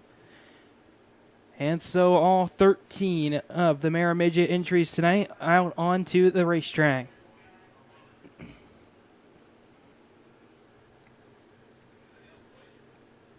On the pole for tonight's Mara Midget feature, it's the 11K of Mark McMahill from Peoria, Illinois. Alongside him on the front row will be the 05 Alex Midkiff from Belleville, Illinois. Starting on the inside of row number 2, it'll be the number 40 Jay Sparks from Crystal Lake, Illinois. Alongside him in fourth will be Adam Taylor from Wheatfield, Indiana in the 7T. Inside of row number 3 in the fifth starting position will be the 19E of Dalton England from Springfield, Illinois. Alongside him will be the 56 of Mitchell Davis from Auburn, Illinois. Seventh will be the 51 to Zach Bowden from Cambridge, Wisconsin. Alongside him in eighth will be the 51R of Greg Ross from Havana, Illinois. Starting ninth will be the 4K of Charles Coons from Springfield, Illinois. Rounding out the top 10 will be Tommy Colborn from New Berlin, Wisconsin in the 31. Starting 11th will be the 15 R.J. Corson from Markham, Illinois. Alongside him in 12th will be Cody Beer from St. Anthony, Indiana in his 7B. Then rounding out the field in the 13th and final starting position, it's the number 18, Tyler Roth from Springfield, Illinois. That is your Mara Midget feature lineup.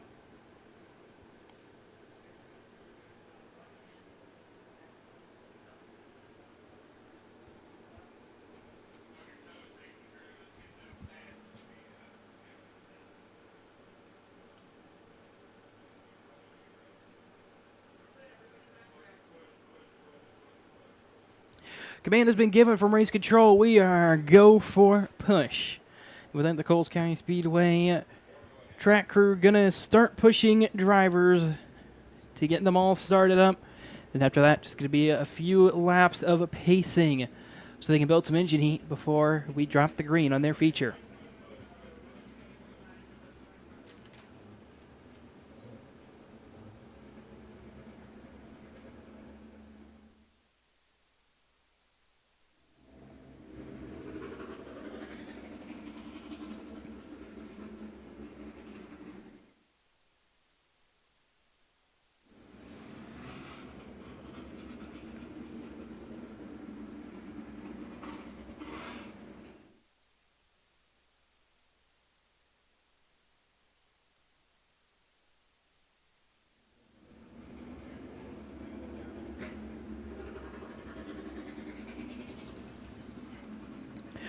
Only 3 cars left to be fired up. Everybody else hasn't had an issue just yet. Tyler Roth going to pass by them on the outside. R.J. Corson, the next one to get fired.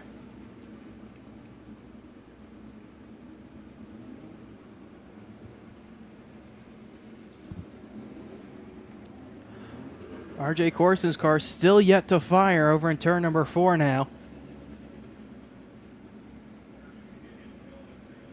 Looks like they might switch push vehicles. Mitchell Davis gets fired with no issue. R.J. Corson, the only one with an issue, trying to get fired up. Track crew will change which vehicle is pushing that number 15, seeing if a little bit more speed can help out getting him fired up.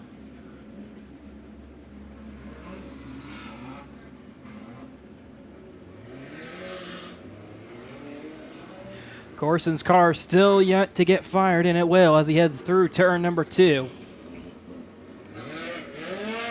So everybody all nice and fired up here for the Mayor Midget feature. Just a few laps here.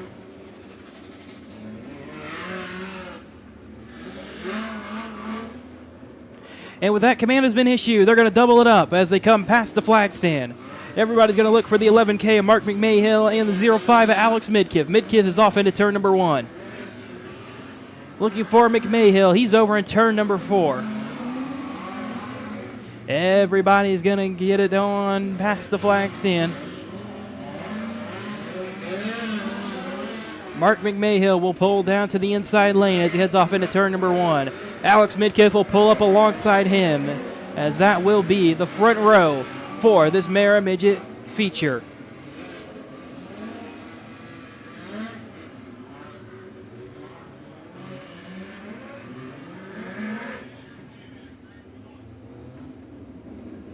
So the Mayor Midget feature field almost doubled up. Jay Sparks, Adam Taylor get alongside for row number 2. Waiting on row 3, Dalton England's in on the inside. He needs to see if he can get up to his third place starting position, and he does.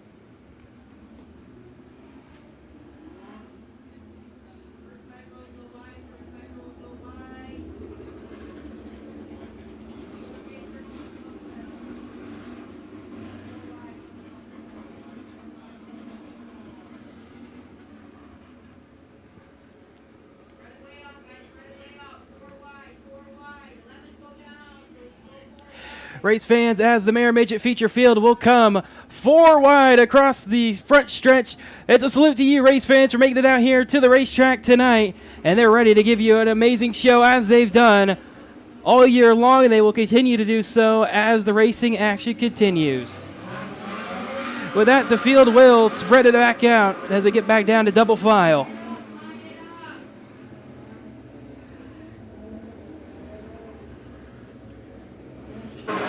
Off 2, Midkiff gets a good run down the backstretch, looks to the inside, caution will come out. We got a spin on the exit of turn number 2. That'd be Adam Taylor was running 6th. He was 3/10 behind Dalton England, and then another 3/10 behind him was Greg Ross. And that will be the first caution of the night in this Mara Midget heat race. Excuse me, feature.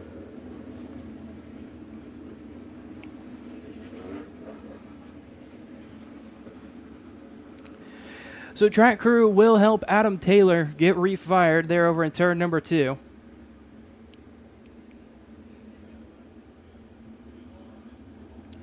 Needs a little bit of more assistance, it looks like, to get it turned around.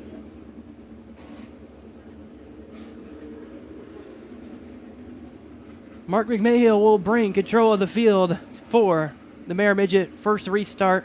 Jay Sparks will be behind him. Alex Midkiff 3rd. Mitchell Davis 4th, Dalton England the top 5. Then it'll be Greg Ross, Zach Bowden, Charles Coons, Cody Beard, Tommy Colborn will make up the top 10. Tyler Roth, Archie Corson, Adam Taylor will be 11th through 13th.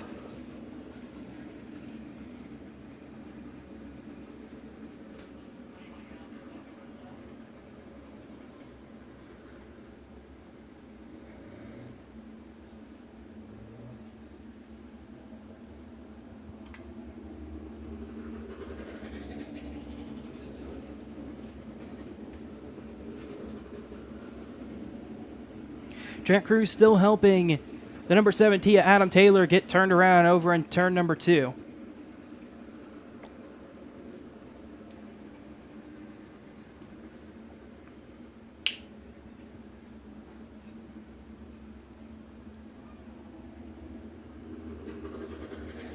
Seems like they're still having issues getting Taylor's car turned around to see what the issue is.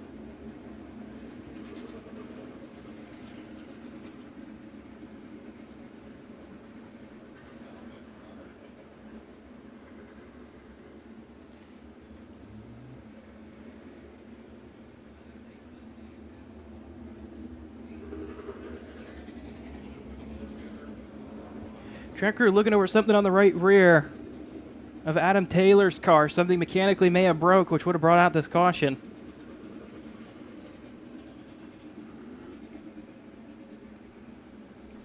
Again, just 3 laps complete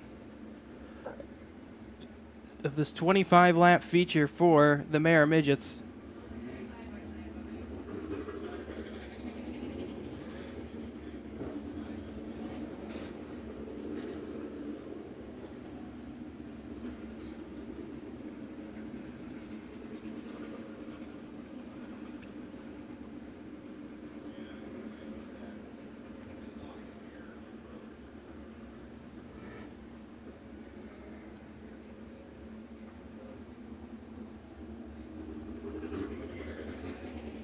So track crew has completed getting Adam Taylor's car turned around. He gets it fired immediately. And with that, he'll tag on in at the tail end of the field. Mark McMahill with control of this restart once again. Jay Sparks second, Alex Midkiff third, Mitchell Davis fourth, Dalton England the top 5. As they come back to the 1-to-go signal this time, Greg Ross, Zach Bowden, Charles Coons, Cody Beard, Tommy Colborn will make up the rest of the top 10. Then it's Tyler Roth, R.J. Corson, and Adam Taylor, who will make up 11th through 13th.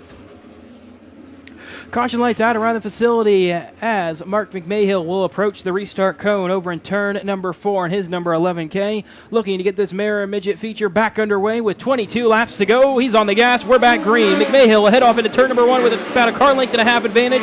Sparks stays up top. Midkiff goes to the bottom. Doesn't lose any positions, but doesn't gain any positions.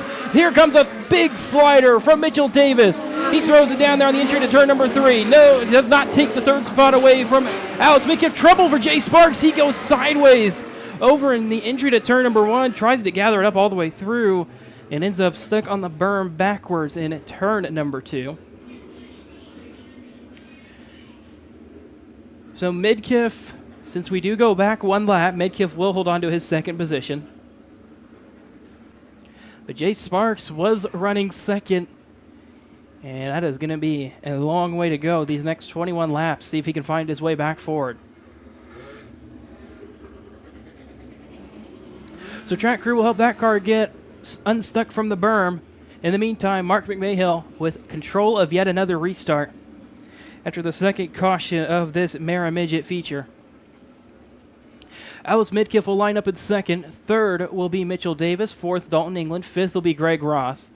Zach Bowden, Charles Coons, Cody Beard, Tommy Colborn, and Tyler Roth will be the top 10. R.J. Corson, Adam Taylor, and finally Jay Sparks will be 11th through 13th on this restart. Into the infield goes the 4K of Charles Coons, so never mind, scratch him from his 7th place restarting position. So with that, 12 cars left on the racetrack.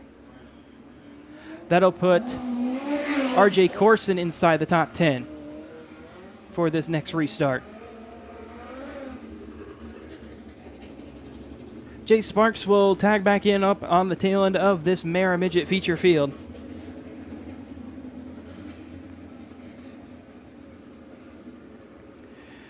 We'll be coming to the 1-to-go signal this time at the flag stand for this Mare Midget feature restart, second restart of this race.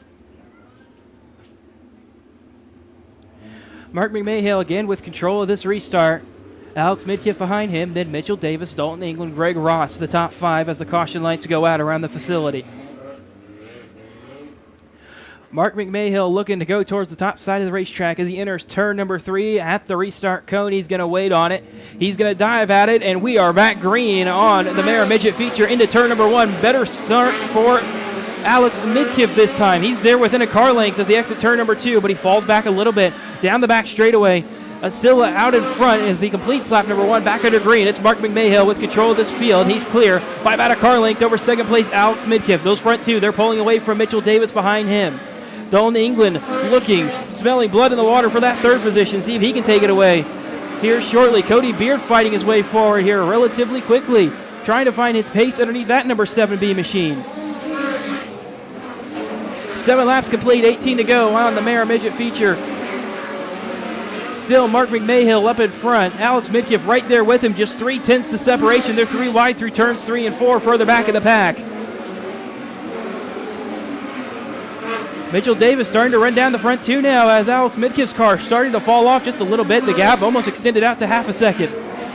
Tyler Roth cutting his way through the field. He's going to get to the inside of Tommy Colburn. He takes that spot away. That's for 7th as they head through turns 1 and 2. Take a look back off turn number 4. Midkiff finding the pace back in underneath the orange. Number 05 machine. McMahill lap time. 3/10 off that last lap. 10 laps complete. 15 to go.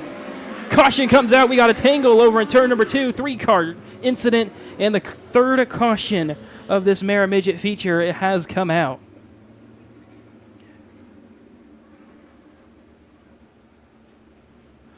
Cars involved look to be the 51R of Greg Ross. I can see him in the middle, pointing the wrong direction. I believe that's also the 7T of Adam Taylor involved, and that might be the 31 of Tommy Colborn. As race control issues this feature field. No, it wasn't Colborn involved in it. Just see what that black car is stopped over there. Turn number 2.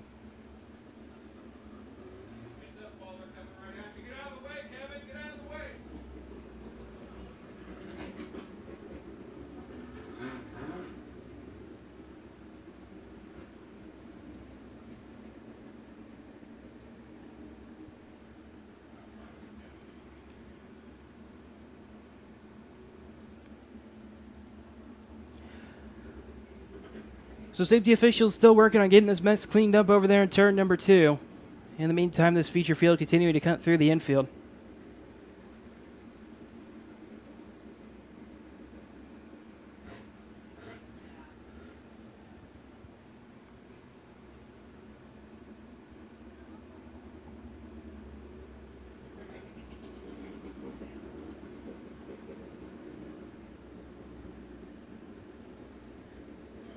Do believe that black car stopped. Over there is the number 40 of Jay Sparks, who was involved in this one. He's the one with the nose parked right at the fence. The other car that came to a stop, no incident for him, was the 15 of RJ Corson.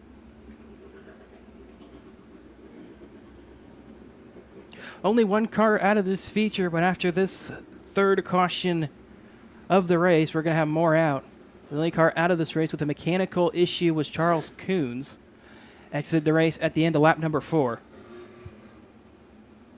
Greg Ross will get straightened out here as they go backwards through turn number 1. And it looks like Jay Sparks and Adam Taylor, both of them will be done out of this feature.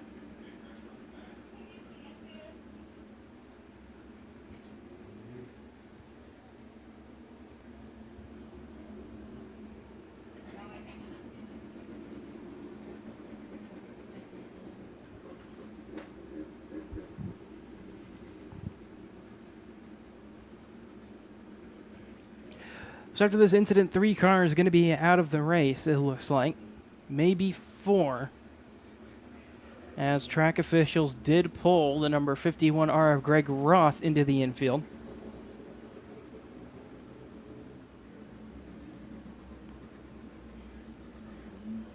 Believe if Greg Ross cannot continue, we'll be left with 9 cars out on the racetrack to complete the last 15 laps of this Mara Midget field.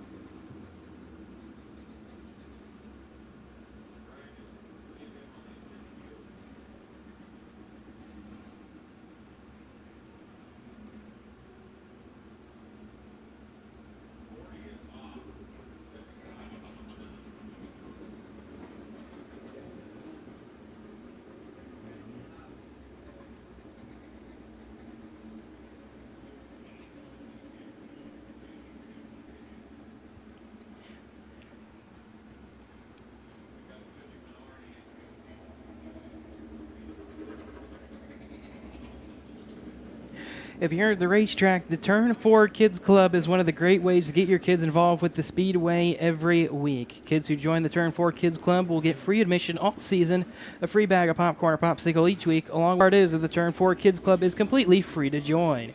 So grab a packet at the general admission window and get your kids signed up for the Turn 4 Kids Club tonight. RJ Corson will get it refired as he exits turn number 2. Track officials and Jay Sparks looking over the 51R Greg Ross. And I think he will continue. Yeah, it looks like he will. Jay Sparks giving a thumbs up there to Greg Ross, telling him I think his car is looking good. At least good enough to continue.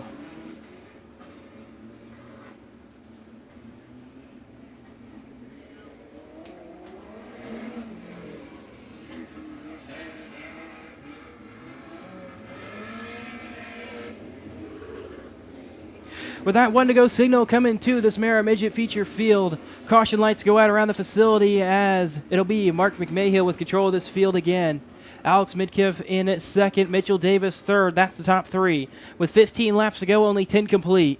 Mark McMahill up at the top side of the racetrack at the restart cone. He's on the gas. We're back green on the Mara Midget feature into turn number one. Not a good jump there for Alex Midkiff in second. He holds on to second, and he's going to hit the Coles Cush there at the top of the racetrack through turns 1 and 2. Make some contact there with the 56 down the backstretch of Mitchell Davis. They're 3 wide for second off turn number 4.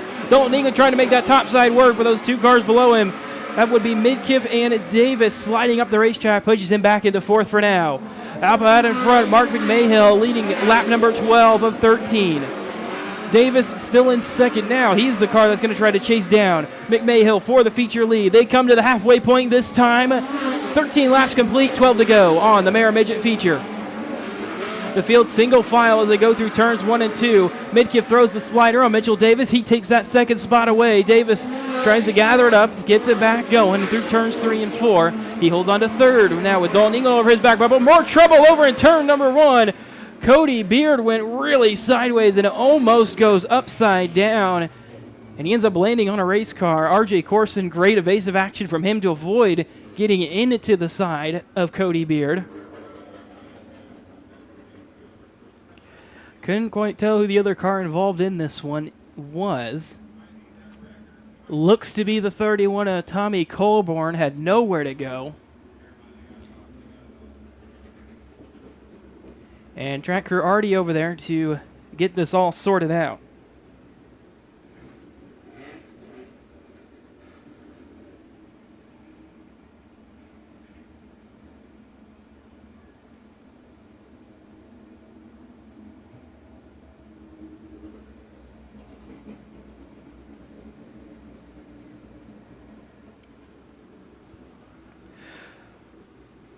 So track crew will get the 2 separated down there in turns number 1 and 2.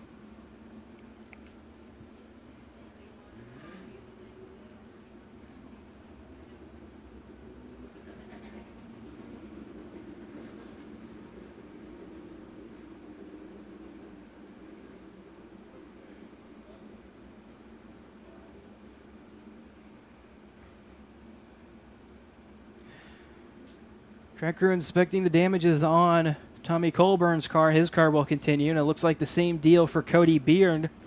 Not too much damage, and so they will be allowed to continue on.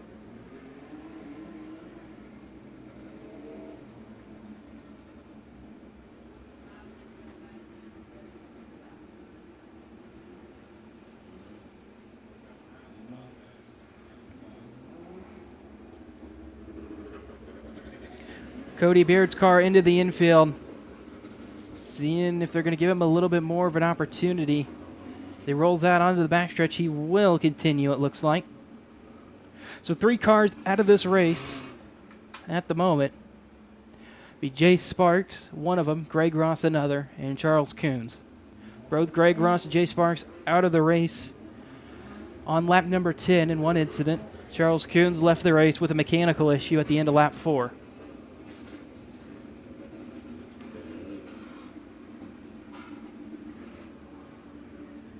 One to go signal coming this time for the Mara Midget feature field with 11 laps to go. Mark McMahill with control again of the field. Alex Midkiff right behind him. Then it's Mitchell Davis, Dalton England, Zach Bowden, who will be the top 5.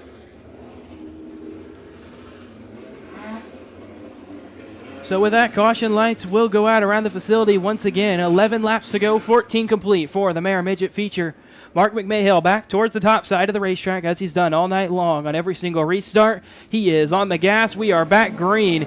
He's got a good jump, but so did Alex Midkiff right behind him. They head off into turn number 1 and 2.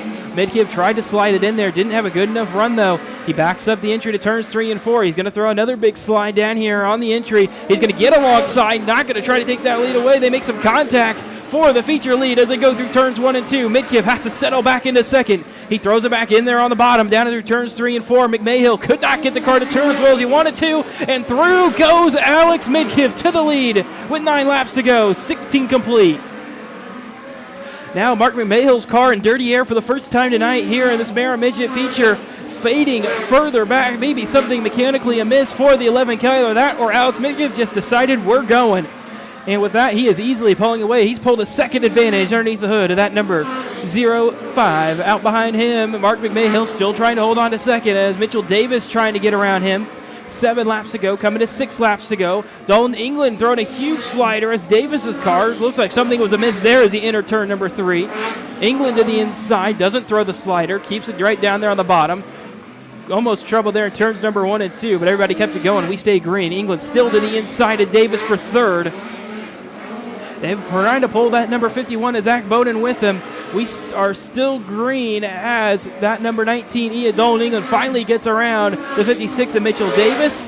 And Zach Bowden going to make the move as well. He makes that move stick for 4th. Mitchell Davis going to throw it back down to the inside. 3 laps to go here on the Mara Midget feature for Alex Midkiff. Davis throws it back through on the bottom. Cannot hold on to that 4th spot. Zach Bowden through for 4th.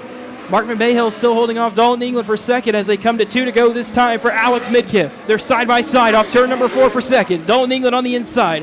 Doesn't throw the slider, keeps it right on the bottom of the racetrack. McMahill gets a huge run down the backstretch.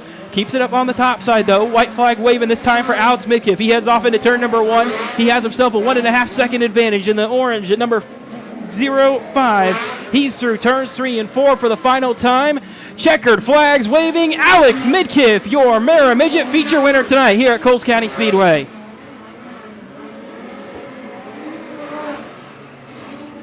Alex Midkiff took it a little bit easy on that last lap. His pace fell off just a little bit. Goes from second to first for the feature win.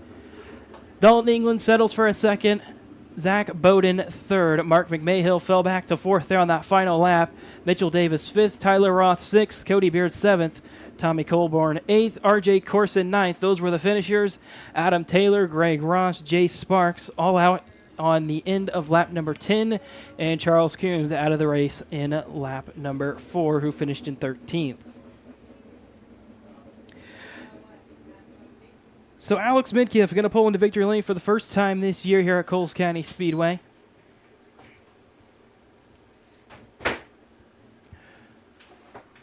Big win for Alex Midkiff into Coles County Speedway victory lane for the first time this year in that orange number 05. Previous finish position of 4th in a last chance showdown on May 30th, and then did not finish the April 12th race. Kevin, you're going to be down there in victory lane with Alex Midkiff.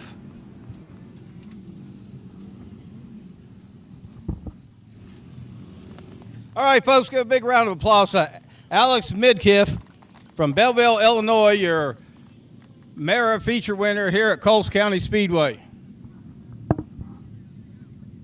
boy. That's a hell of a move. Yeah, that was good.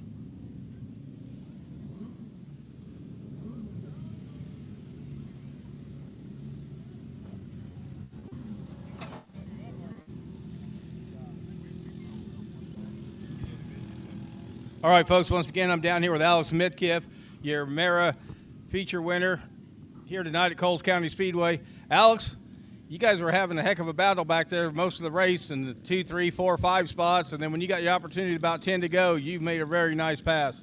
Yeah, I got pretty messed up on the start. Caught Mark's right rear, just a racing deal. My restarts weren't great, just kept getting tight.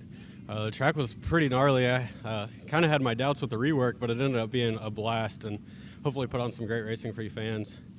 Oh, absolutely. I think everybody here loved it, right? You guys like that racing? There you go. Yeah, I can't do this without my dad. He helps me out some. Brad Loyette with BP Fab, Glenn Stiers with Glenn Stiers Racing, Brad McDaniel with Bandit Shocks, Engler Machine and Tool, Smart Machine Tool, Taylor Weld, my mom, my sister. I'm sure I'm missing some, but there's just a lot of people that make this operation happen. All right, thank you, and congratulations once again, Alex. Thank you. All right, folks, one more time. Big round of applause for Alex Midkiff, your Mara Midget feature winner here at Coles County Speedway. And I do believe our biggest mover of the race will go to Tyler Roth. He started 13th, finished 6th, so started dead last, finished with a finish just outside the top 5. Was a great run for Tyler Roth tonight out of Springfield, Illinois. Coming up next, going to be the Spartan Transportation A-Class Wings.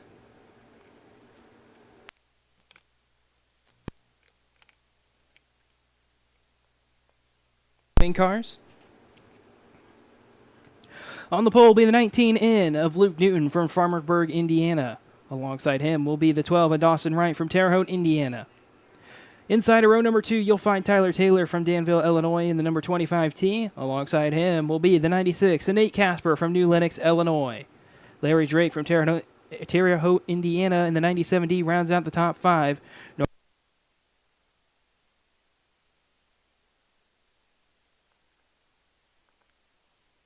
Indiana, the 95M, starts 7th. Zach Dowler alongside him in 8th from Laomie, Illinois in the 7D. Cameron Jacobs from Chatham, Illinois in the 55J will start 9th, with Clayton Apple from Oakland, Illinois rounding out the top 10. Then on the final row, it'll be James Newton from Farmony and Logan Anderson, the number 93 from Vincennes, Indiana. This will make up your Spartan Transportation A-Class Wing feature field tonight here at Coles County Speedway.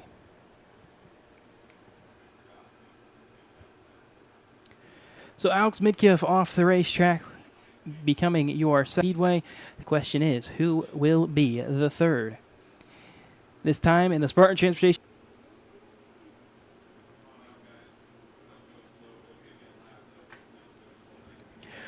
They're going to give him 2 laps of pacing, it sounds like, this first initial out lap and then one more. So everybody will get organized as they head off into turn number 1. Luke Newton with control of this field for 15 laps on the Spartan Transportation A-Class Wing feature.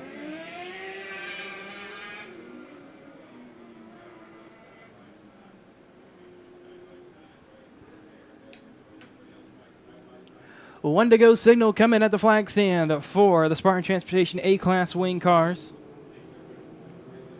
They'll head off into turn number 1. The caution lights around the facility will, and with that, control of the field is now under control of the front row, which is Luke Newton and Dawson Wright. They pass underneath the Lakeland College scoreboard on the middle of the backstretch, and they will head for the start cone. They're waiting on it. They are on the gas. We are green on the Spartan Transportation A-Class Wing feature into turn number 1. They're 3 wide. Nate Casper forces it middle 3. He takes away the 3rd spot from Tyler Taylor. Tyler Taylor caught off guard off that initial start. But at the end of lap number 1, it's the number 19 of Luke Newton leading the race. Dawson Wright ripping top, trying to keep the number 96 and Nate Casper behind him. There's running 2nd and 3rd at the moment. Tyler Taylor's car, something amiss for that number 25T as he headed into turn number 3. Stacked up the field behind him. Larry Drake goes by for 4th. Larry Drake hit maybe a rut there on the exit at 2. Lost the 4th spot. Now he'll take it back as they go through turns 3 and 4. Take a look back out front. It's still Luke Newton leading the way, but a great battle for second between Dawson Wright and Nate Casper still going on. They'll come around to complete lap number 4. Casper tilts trying to slide that car underneath him. He does get to the inside through turns 1 and 2 this time, trying not to make contact as they come off the exit of the corner. Nate Casper going to go through to 2nd as they come off turn number 4. Dawson Wright falls back into 3rd. We'll see if Nate Casper can chase down race leader Luke Newton out in front of him. Tyler Taylor running in 4th, still holding off that number 97D of Larry Drake. Larry Drake has Norman Gerard to his inside as they head down into turn number 1. Gerard going to throw kind of an indecisive slider. Larry Drake's car, something amiss for the 97D into the infield, and caution will come out for the number 20 instead of James Newton. He went for a spin over in turn number 2. So 2 incidents right there in a row. Larry Drake's number 97D falls out of power on the exit of turn number 2. He's in the infield. His race is over. Then James Newton also spud at the exact same time in turn number 2. He got stuck up on the berm, so that did bring out the caution. Just short of the halfway point. 7 complete. And they have 8 to go. Luke Newton will have control of this field when they come back to the green. Nate Casper behind him. Nate Casper, by the way, was running down Luke Newton just before that caution came out. He ran a lap time 0.3 faster than Luke Newton just prior to the caution. Third will be Dawson Wright. Fourth, Tyler Taylor. Fifth will be Norman Gerard. Sixth will be Clayton Apple, looks like. Seventh, Zach Dallard as they come back to the one to go. Eighth, Noah Mell. Ninth, Logan Anderson. 10th will be Cameron Jacobs. And then the one car out of the race, Larry Drake into the infield. James Noon will get promoted up to 11th. With that, the caution lights go out around the facility once again.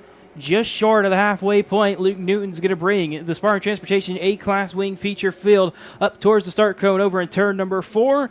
He's on the gas. We're back green on the Spartan Transportation A-Class Wing feature. They head off into turn number 1.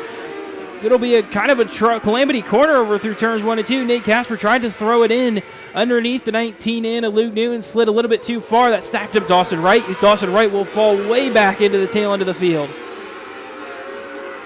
Tyler Taylor takes advantage of that, goes to third as Dawson Wright going to have to start his charge back up through the field. He's still keeping it 3 wide. Now he's on the bottom, though. See what he can do late in this race. Just past the halfway point. We're coming to 5 to go this time for Luke Newton. Nate Casper was all over his back bumper that last lap, but didn't get a great opportunity to try to pass him. To head back into turns number 1 and 2. Nate Casper's car so much better on entry than the Newton car. He'll throw it back into turns 3 and 4. He's keeping it right about a car length behind him. It's like he almost gets right into that dirty air of the 19 in. Doesn't give him a good turning that he wants to that number 96 machine. Coming to 12 laps complete on the Spartan Transportation A-Class Wing feature. Still that battle up front for the feature win. Nate Casper still there, just a couple car lengths back at the number 19 in of Luke Newton. Zach Dallard almost went around on the exit of turn number 2. He kept it going in the right direction. We stay green. Now Luke Newton starting to throw down the lap times. Starting to pull away just a little bit from Nate Casper as they come back to the white flag this time.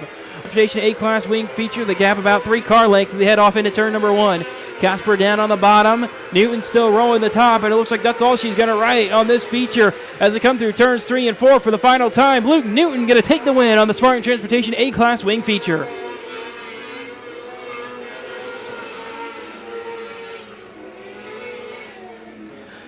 Luke Newton, the winner of the Spartan Transportation A-Class Wing feature. Nate Casper has to settle for a second place. Just did not have enough time to try to find his way around the number 19.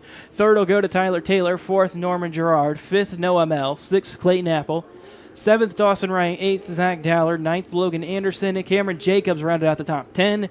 James Newton was 11th, and Larry Drake was the only non-finisher in 12th after 6 laps complete. So Luke Newton from Farmerburg, Indiana will make the hard left-hand turn into Coles County Speedway victory lane for the first time this year. Last time he was here was just last week. He was credited with a 23rd place finish.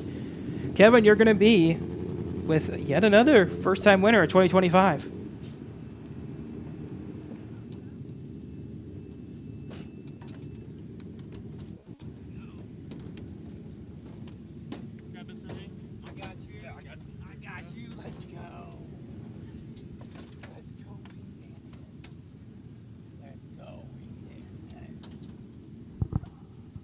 Interview time. The kid loves interviews. All right, folks, let's give a big round of applause to Luke Newton from Farmerburg, Indiana, your Spartan Transportation A-Class feature winner here at Coles County Speedway. Come on over, Luke. Luke, you started on the pole, finished first. Can't beat that. You had Nate Casper behind you for about 2 car lengths most of the way. Just couldn't do anything with you. How'd you hold him off? Man, I could feel him there. He was fast, but, we were faster. I had a great car tonight for him doing that for me, yeah. Excellent. Happy with the track? It was good? Absolutely. Track crew did a great job tonight. I really liked it. It's been a bit rough for that. All righty. You got sponsors? Anybody you like to thank here? I do got some sponsors. Number one, my dad. He does this all for me, and I'm so grateful for him putting this car together for me and really making us fast tonight.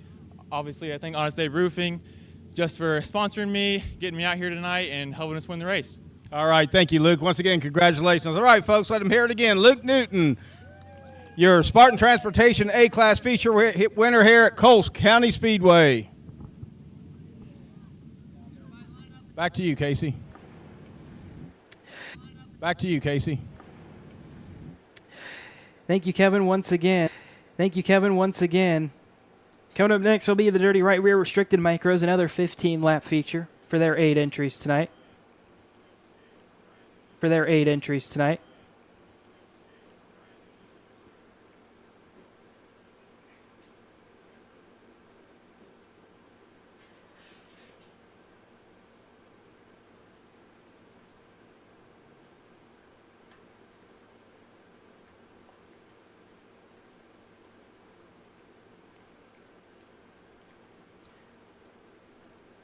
And then shout out to Clayton Apple on this previous feature. Indiana.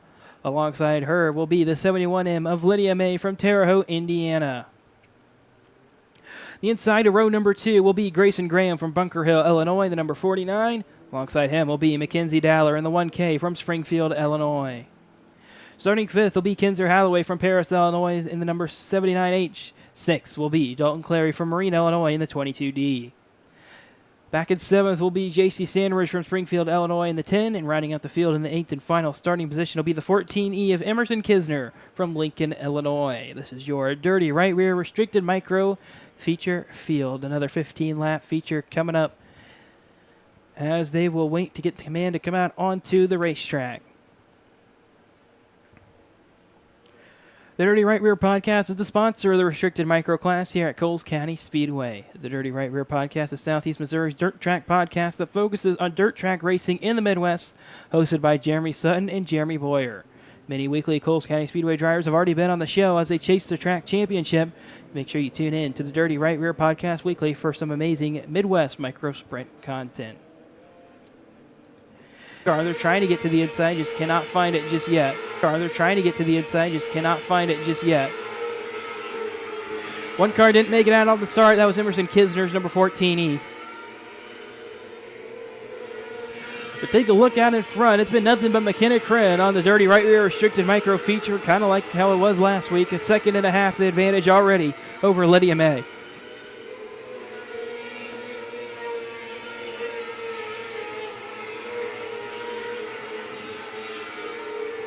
The field getting pretty spread out now. Half a second, the gap separating each car at least. Dalton Clary, half a second back of Mackenzie Dowler. That's the closest 2 cars are on the racetrack right now. That's for 4th position as they come to the halfway point this time. McKenna Crenn completes 8 laps. She's got 7 more times to go around. Second and a half the advantage over Lydia May. Lap times equal between the front 2 now. Grayson Graham about 4/10 slower on that last lap. See if he picked it up that lap. He did, but it wasn't enough to try to chase down McKenna Crenn. 10 laps complete for McKenna Crenn, 5 to go. Or excuse me, 9 laps complete. 5 to go for McKenna Crenn. This time it'll be 10 laps complete.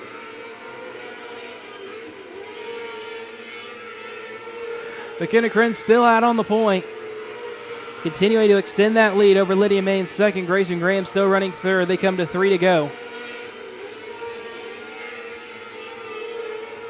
Field still completely spread apart from each other. Dalton Cleary closing in on the 1K. Mackenzie Dowler in the closing laps of this race. Not sure if he's got enough time to try to take that 4th spot away from her. As they come to 2 laps to go. Coming to the white flag this time off turn number 4. It's the gray number 31K of McKenna Crenn. She takes the white flag and heads off into turn number 1 for the final time with the lead all by herself. McKenna Crenn through turns 3 and 4 for the final time. She'll go back to back here at Coles County Speedway in the Dirty Right Rear Restricted Micro feature.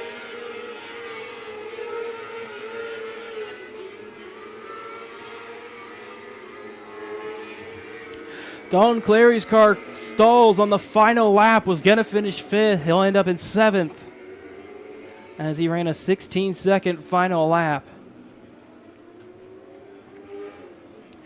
McKenna Crenn, your winner after winning last week as well. She'll pull into victory lane for the 2nd week in a row in that number 31K. Lydia May was second, Grayson Graham third, Mackenzie Dowler fourth, J.C. Stanridge rounded out the top five, Kinzer Holloway sixth, and Dalton Clary, after stalling on the final lap, finishes seventh. Emerson Kisner was the only non-finisher, did not make the start. We're here at Coles County Speedway in the Dirty Right Rear. All right, first off, number one, welcome back. Congratulations once again. You had a good night tonight. Thank you. Car felt really good. We kind of made changes at the last second. Other than that, I think I ran a pretty good race. I mean, I messed up a couple times, but there's always room for learning. Yes, there is, but you were fast all night. You looked good all night. Your car looked good. You were super fast. And you ladies finished three of you ladies finished in the top four. Even better. How about that, folks? Give the ladies a round of applause. All right, you got anybody you want to thank? First off, I'd like to thank my papaw. He's having surgery on Thursday. And I'd like to thank Sawyer, Excalibur Graphics, all of the fans, Amsoil, Henchman, Specialized Power Plant.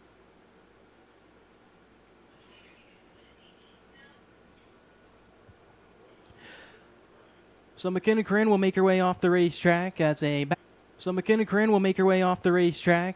back-to-back winner here at Coles County Speedway on the Dirty Right Rear Restricted Micro Features. On the pole for the Mod Light feature will be the number 93 J of J.R. Wiltermude from Windsor, Illinois. Jimmy Arthur alongside him, and the number 15 from Mitchell, Indiana. And finally, Dustin Wiltermude on the inside by himself of row number 2 in the 7W from Windsor, Illinois. Now, Dustin did make a change between hot laps and heat races on the car he was running.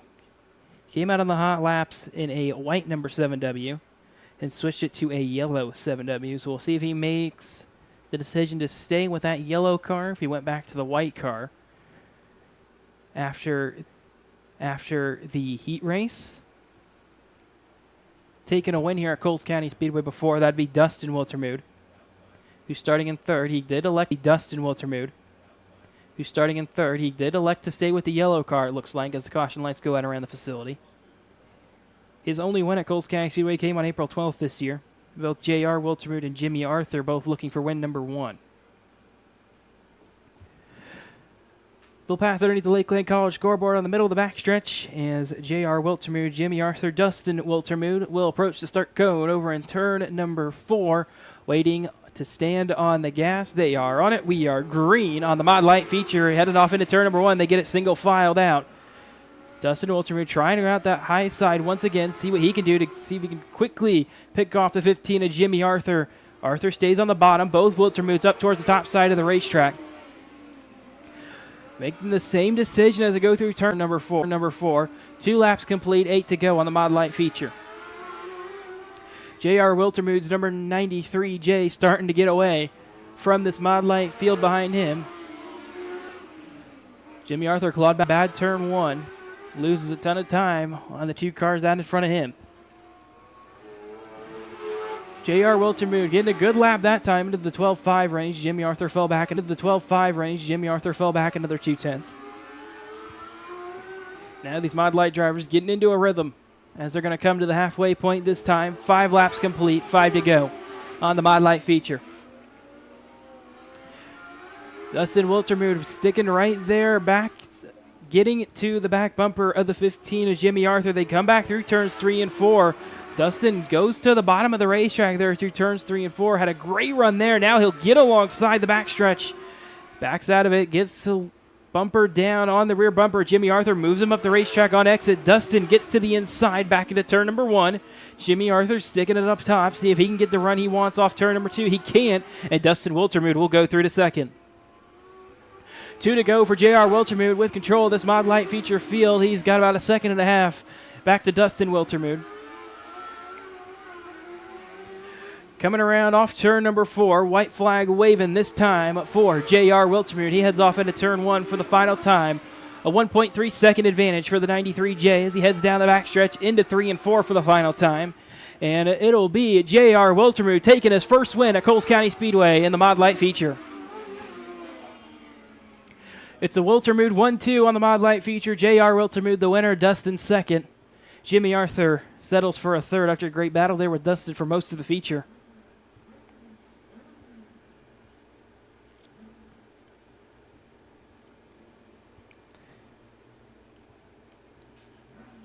So J.R. Wiltermood finally into victory lane here at Coles County Speedway for his first time. Last week he finished second, and this time he finally gets that win he wanted. Kevin, you're in victory lane with a first-time Coles County Speedway winner. Thank you, Casey. We're just waiting for him to get up and out of his car here. Roof flaps up.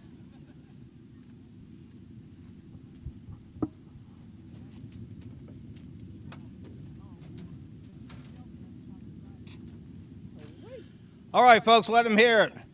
From Windsor, Illinois, J.R. Wildermood, your Mod Lights feature winner here at Coles County Speedway.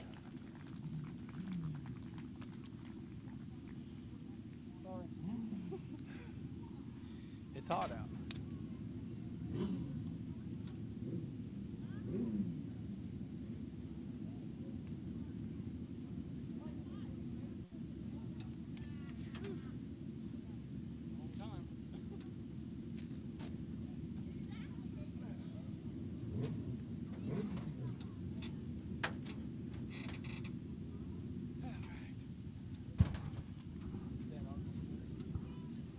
All right, JR, I understand this is your first feature win here at Coles County? Yes.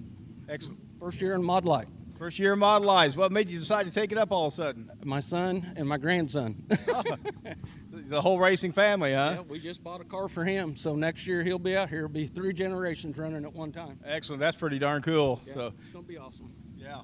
Your car looked fast. I mean, you got out front and you just look real good all the way around. It's getting better. Getting better. Yep. Yeah. Anybody you need to thank or anything? My kids and my grandkids. Okay. I'm all on my own. We do it. It's a lot of work. I get it. It's a lot of late nights. I know it. Yes. So. All right. All right, folks. Let's give them one more time for a big applause. J.R. Wildermood, your Mod Lights feature winner here at Coles County Speedway. It's a good-looking car, too. Thank you. Thank you very much. Welcome. All right, Casey, back to you. Thank you, Kevin. And with that, we've got one feature left to go tonight. It's the Cleveland Grain Systems non-wing micros. On the pole, it'll be Clayton Apple in the number 63 from Oakland, Illinois. Alongside him will be Danny Hayes in the 211 from Charleston, Illinois. Starting third will be Seth Buell from Charleston, Illinois, in the number 2X. Tobias Midkiff to his outside in the 101 from Belleville, Illinois. Starting fifth will be Wyatt Walters from Ashmore, Illinois, the number 4. Norman Gerard from Jamestown, Indiana, will start sixth in the number 19. Cameron Romack will start seventh from Ashmore, Illinois, and his number 4R. Parker Bump in the 51B starts eighth from Fairland, Indiana. Ninth will be Larry Drake from Terre Haute, Indiana, in the 97D. Riding out the top 10 will be Dawson Wright, also from Terre Haute, Indiana, in the number 12. From Dana, Indiana, in the number 34. This is your Cleveland Grain Systems non-wing micro feature. And before we get started on this feature, I want to give a quick shout-out to the parents of Parker Bump. They're at the racetrack here tonight celebrating their 21st anniversary. Great to have you guys out here celebrating that 21st anniversary with us here at the racetrack tonight.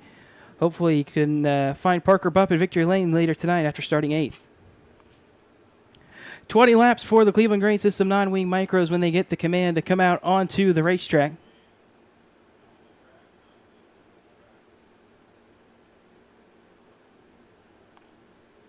Yeah, with that, the command has been issued. They're rolling.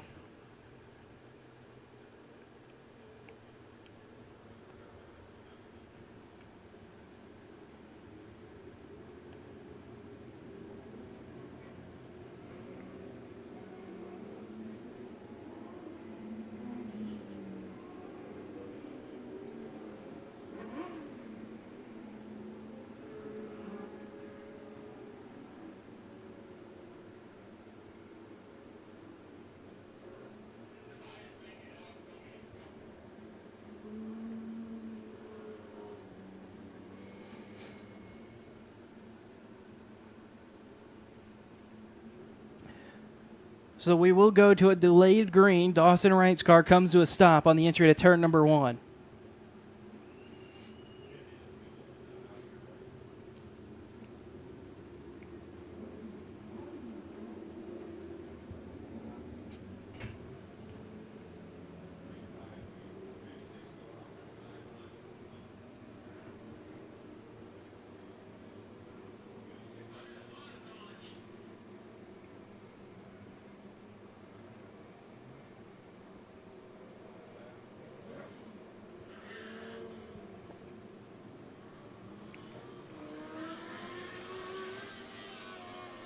Kinsey Meany also needed a little bit of extra time to get out onto the racetrack, so those two drivers will tag back into their starting positions.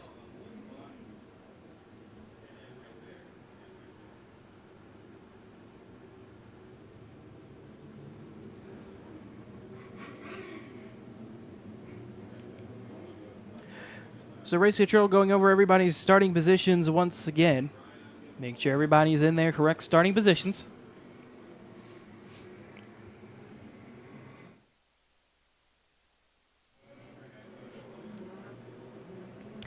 With that, command will be coming to this Cleveland Grain Systems non-wing micro field. They'll get the one-to-go signal as they pass the flag stand this time.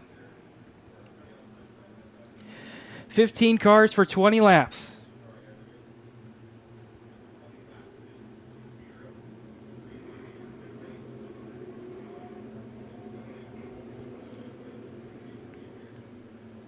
The caution lights around Coles County Speedway fall silent for the Cleveland Grain System non-wing micros. Clayton Apple, Danny Hayes, the front row. Behind them, Seth Buell, Tobias Midkiff, Wyatt Walters, Norman Gerard make up the front three rows. Clayton Apple, Danny Hayes are going to bring the Cleveland Grain Systems non-wing micro field to the start cone. They're on the gas. We're green as they head off into turn number one. One car throws it three wide in the middle for second. Through will go Tobias Midkiff. He'll get put top of three wide, and it'll narrow it back down to two as the field will come back through 3 and 4 for the first time. Lap number one officially complete. No full race restart will come in this one. Clayton Apple leading the way as they complete lap number two. Tobias Midkiff second. Parker Bupp up to third after starting eighth. That 51B wants that feature win tonight. He's going to pick off second as they head off into turn number three. He's got 18 laps to chase down that 63 of Clayton Apple out in front of him. If he can keep Tobias Midkiff behind him, and he does. They're three wide in the mid-pack further back. Great battles all through the field here. Trouble over in turn number three. Third place, Tobias Midkiff may have hit a rut or something over in turn number right in the middle of 3 and 4. Something looked real weird as that 101 went around. And with that, that stacks the field back up with just 3 laps complete, 17 to go for the Cleveland Grain Systems non-wing micro feature.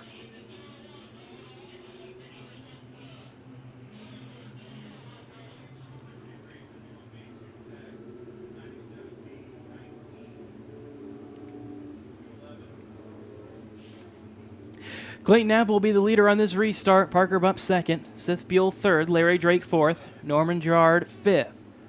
Then it'll be Danny Hayes, Wyatt Walters, Cameron Romack, Nolan Bartley, Dawson Wright will be the top 10. Logan Heath, J.R. Carter, Gavin Bean, Mackenzie Meany. And finally, Tobias Midkiff back in 15th. That'll be the Cleveland Grain Systems non-wing micro restart order. Drop back 2 spots. 40 to drop back 2 spots. If you can't hear me, he needs to get a race here first. The 4, 19 and 211, go past the 4. 4R behind the 4.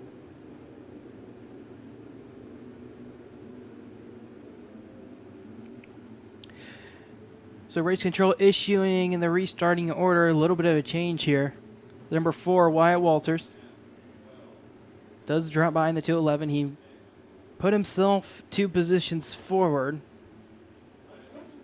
So they'll get that restart order figured out, and with that, 1 to go will come this time to the Cleveland Grain non-wing micro feature.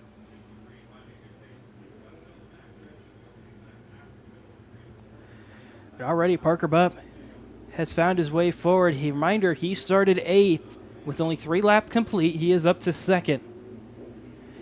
And now, with the caution lights out around the facility, can he, with this restart, find a way around Clayton Apple here early?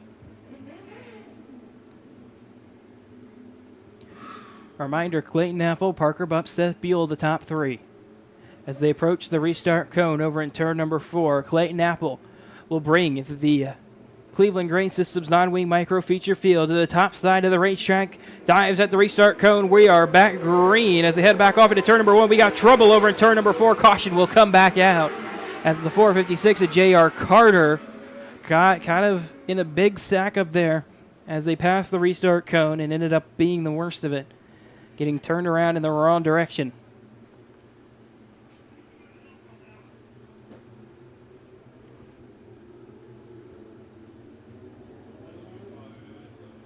Tobias Midkiff's car also stalls in turn number 3. He's asking for some assistance from the track crew.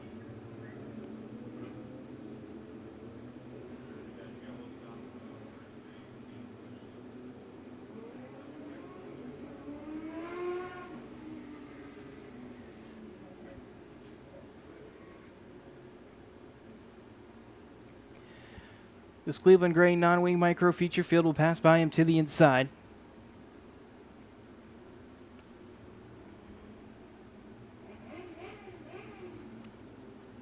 And he will get the car refired. Gonna let this field go by him.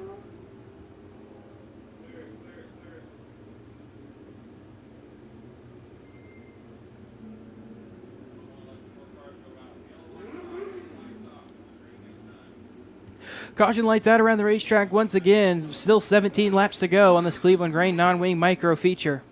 Only 3 laps complete. That's Clayton Apple, Parker Bupp, and Seth Buell, the top 3. They'll head towards the top side of the racetrack. Looking at the restart cone.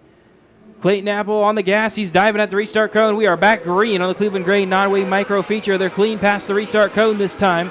Parker Bupp sliding through turns 1 and 2 in second. Already closing in on the back bumper of the 63 of Clayton Apple as they come off turn number 4. They gap less than half a car length. We got trouble over in turn number 3. Larry Drake's car will stall.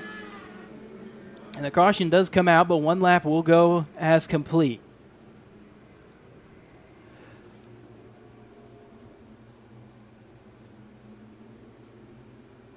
Larry Drake pulls it back into the pit area, and his night is over. He'll be the first non-finisher of this Cleveland Grain non-wing micro feature. So Clayton Apple will bring control of this restart. Once again, Parker Bupp, Seth Buell, the top 3. Norman Gerard, Danny Hayes. Then it's Wyatt Walters, Cameron Romack, Nolan Bartley, Dawson Wright, Logan Heath, the top 10. Gavin Bean, 11th. Tobias Midkiff, 12th. J.R. Carter, 13th. And Mackenzie Meany back in 14th.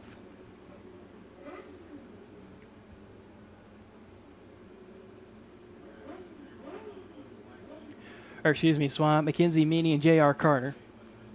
Meany 13th, Carter 14th. 1 to go coming to the Cleveland Grain non-wing micros with 4 laps complete, 16 to go.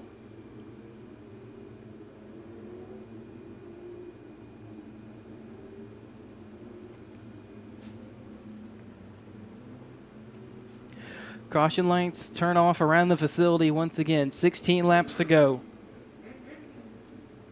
on this Cleveland Grain Systems non-wing micro feature. It'll be Clayton Apple, Parker Bupp, Seth Buell, the top 3, the same as it just was. They approach the restart cone up at the top side of the racetrack. Clayton Apple's on the gas. We're back green on the Cleveland Grain non-wing micro feature. They head off into turn number 1. Apple goes right down to the bottom side of the racetrack, slides up on exit. Bupp keeps it right around the middle part of the racetrack. Gets a good run down the backstretch, but not a good opportunity down here in turns 3 and 4. Danny Hayes has Wyatt Walters to his inside as they almost split. Wyatt Walters 3 wide off turn number 4. Buell up on the berm through turns 1 and 2. Doesn't lose any positions, but loses a lot of time to the front 2 out in front of him. Now Apple and Bupp up to the top side through turns 3 and 4. Apple sliding through the middle part of the racetrack in 1 and 2. The advantage about 3/10 for Clayton Apple. Apple just threw down his fastest lap of the race last time by. Caution comes out. We got trouble in turn number 2. We will stack them up once again. Only 7 laps complete now. 13 to go. Caution comes out for a stopped number 10M of Mackenzie Meany over in turn number 2.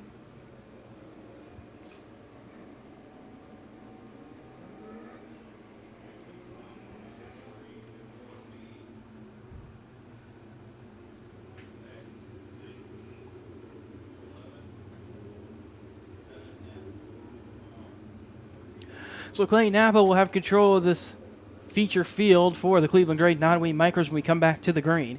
Parker Bupp behind him, then Seth Buell, Norman Gerard, Danny Hayes will be the top 5. Wyatt Walters, Nolan Bartley, Cameron Romack, Dawson Wright, Logan Heath will make up the top 10. Then it's Tobias Midkiff, Gavin Bean, J.R. Carter, and Mackenzie Meany, who will be 11th through 14th. Larry Drake, the only car out of the race at this point. He left the race at the end of lap number 3. He will be finishing in 15th.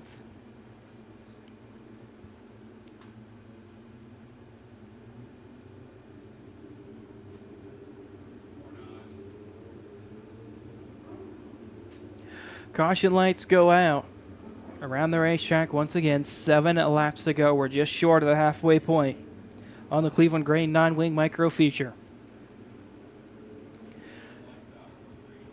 Clayton Apple going to bring Parker Bump, Seth Buell, and the rest of the Cleveland Grain non-wing micro feature field up towards the top side of the racetrack. Clayton Apple waiting as he approaches that restart cone. He's on the gas. We are back green on the Cleveland Grain Systems non-wing micro feature. They head off into turn number 1. Apple does the same thing he's been doing. Bupp goes about half a lane higher. Not a good run for him through turns number 1 and 2. Tobias Midkiff spins in the middle of turns 1 and 2 off the restart, and the caution comes back out.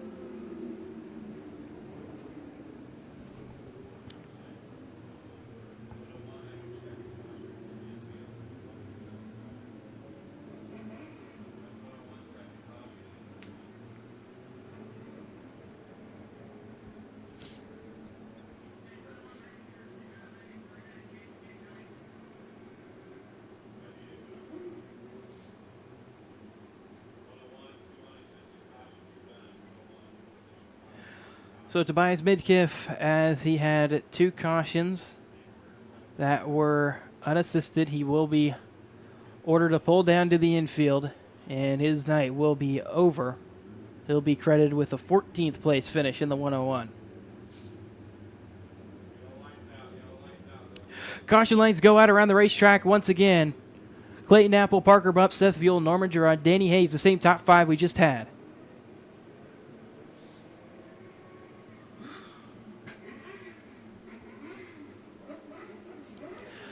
Clayton Apple going to bring this Cleveland Grain non-wing micro feature field back to the restart cone over in turn number 4. He's back on the gas. We're back green. It's going to be a great jump for Parker Bupp. He's separated by less than a car length as they get back into turns number 1 and 2. Apple really throws it down there on the entry to turn number 1. He gets away just a little bit as they come around to complete lap number 1 back under green. Apple loses a little bit more time to Bupp as they go through turns 3 and 4, but it wasn't a whole lot. Seth Buell still running third, watching these two pull away from him out in front. Wyatt Walters gets into the back bumper of the 211 of Danny Hayes as they head off into turn number 4. But no harm, no foul. We stay green. Norman Gerard still running fourth as everybody trying to keep it going out behind them. Nolan Bartley took evasive action as Cameron Romack started sliding up the racetrack. Romack will throw a slider on Wyatt Walters. That'll be for the 6th position. Walters' car stalls, it looks like. An issue for Wyatt Walters, number 4. Just past the halfway point of the Cleveland Grain non-wing micro feature. He pulls it down to the infield. No caution needed. Clayton Apple still leading the way. Parker Bupp right over, about half a second behind him in the 2nd position. Great battle for 3rd, about a 3-car battle. Seth Buell holding that 3rd spot for now. Norman Gerard right there with him. Danny Hayes running 5th. Romack up to 6th as they continue to chase down these next couple cars out in front of him. 7 laps to go for Clayton Apple on the Cleveland Grain non-wing micro feature. Seth Buell still holding on to 3rd as he's got 2 pretty fast race cars right behind him. Danny Hayes tries to get alongside Norman Gerard off turn number 2. We got a caution. It's the 34 of Bean. Gavin Bean was running 10th. J.R. Carter was with him, about 2/10 back at the line. And the caution comes out with 13 laps complete.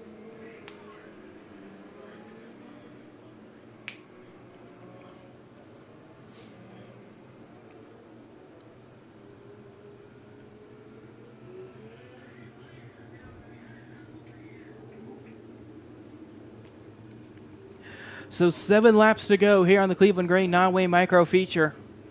Clayton Apple going to have control of this restart once again. Parker Bupp in 2nd, Seth Buell 3rd, Norman Gerard 4th, Danny Hayes 5th, Cameron Romack 6th, Nolan Bartley 7th, Dawson Wright 8th. Logan Heath 9th, J.R. Carter 10th, Mackenzie Meany will be 11th.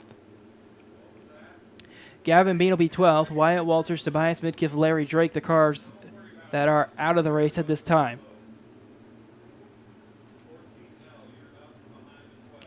Wyatt Walters left the race with mechanical issue at the end of lap number 10. Same thing for Tobias Midkiff. Well, Tobias Midkiff had 2 unassisted spins. He left the race at the end of lap number 7. Larry Drake with mechanical issue left the race at lap number 3. Caution lights will go out around the facility with 7 laps to go for the Cleveland Grain non-wing micro feature.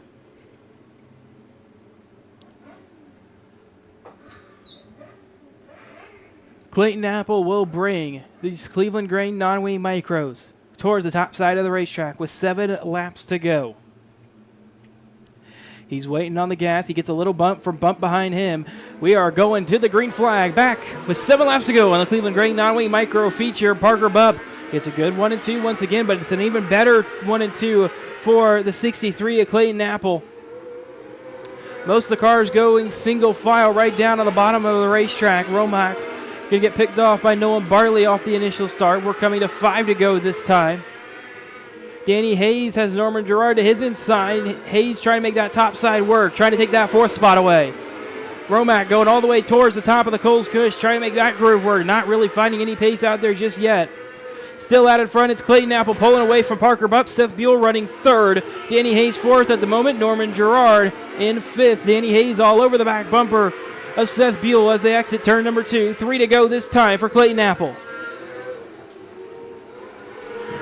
Seth Buell still holding on to that 3rd spot. He's got 2 faster race cars behind him, doing everything he can to keep them behind. Hayes finally gets alongside and shuts the door as they go through turns 3 and 4. Danny Hayes will find his way up inside the top 3 now. Norman Gerard up against the outside wall. No caution, but white flag will come out for Clayton Apple. He's ahead by a 2.5 over Parker Bupp. They come through turns 3 and 4 for the final time. No caution will come out for a double spin over in turn number of JR. 12 W's will continue, and they will.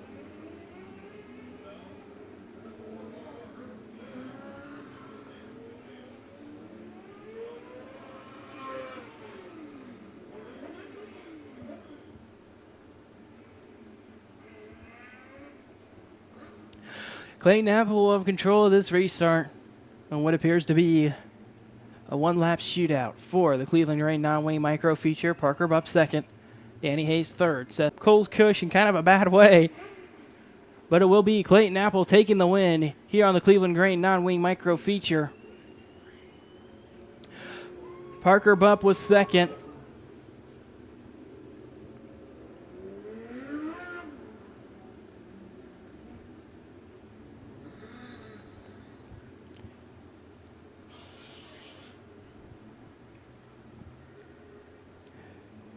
So it'll be Clayton Apple pulling into victory lane.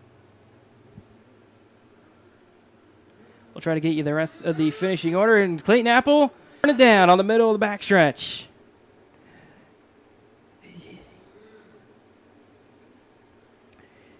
And he goes back-to-back in this Cleveland Grain non-wing micro car. His last win on his last start came on July 26th. Clayton Apple into victory lane, a very happy driver again tonight.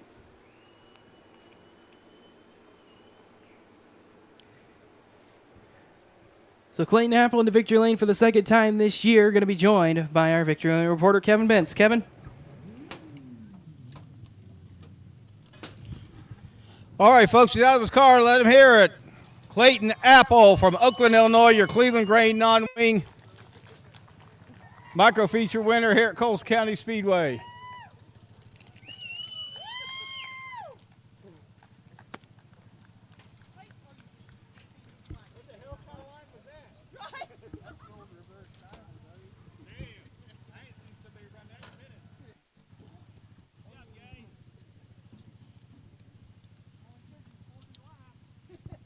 We'll have him over here in a moment.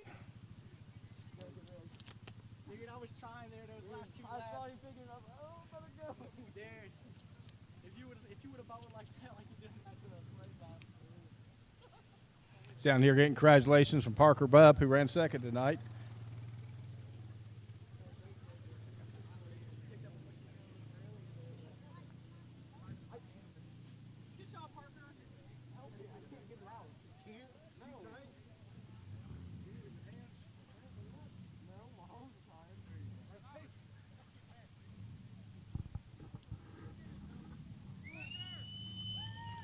All right, once again, here's Clayton Apple, your Cleveland Gray non-wing micro feature winner here at Coles County Speedway. Clayton, you were getting a lot of heat from Parker Bupp there for most of the race, but your restarts were spot on. Yeah, I was hoping my restarts would be good because, man, there was a couple times he could have got me. Restarts would be good because, man, there was a couple times he could have got me. Could have slid right under me and got me, but I had a good line and we could keep speed and hold him back. Yeah, your the second to last caution, you really took off on that one. You got a great jump. Yeah, I was trying to get away from everybody as soon as possible because I wanted to run my race and get this win. This is my first Outlaw non-wing win. I've ran it. This is my second year running it, and I'm just pumped to win finally.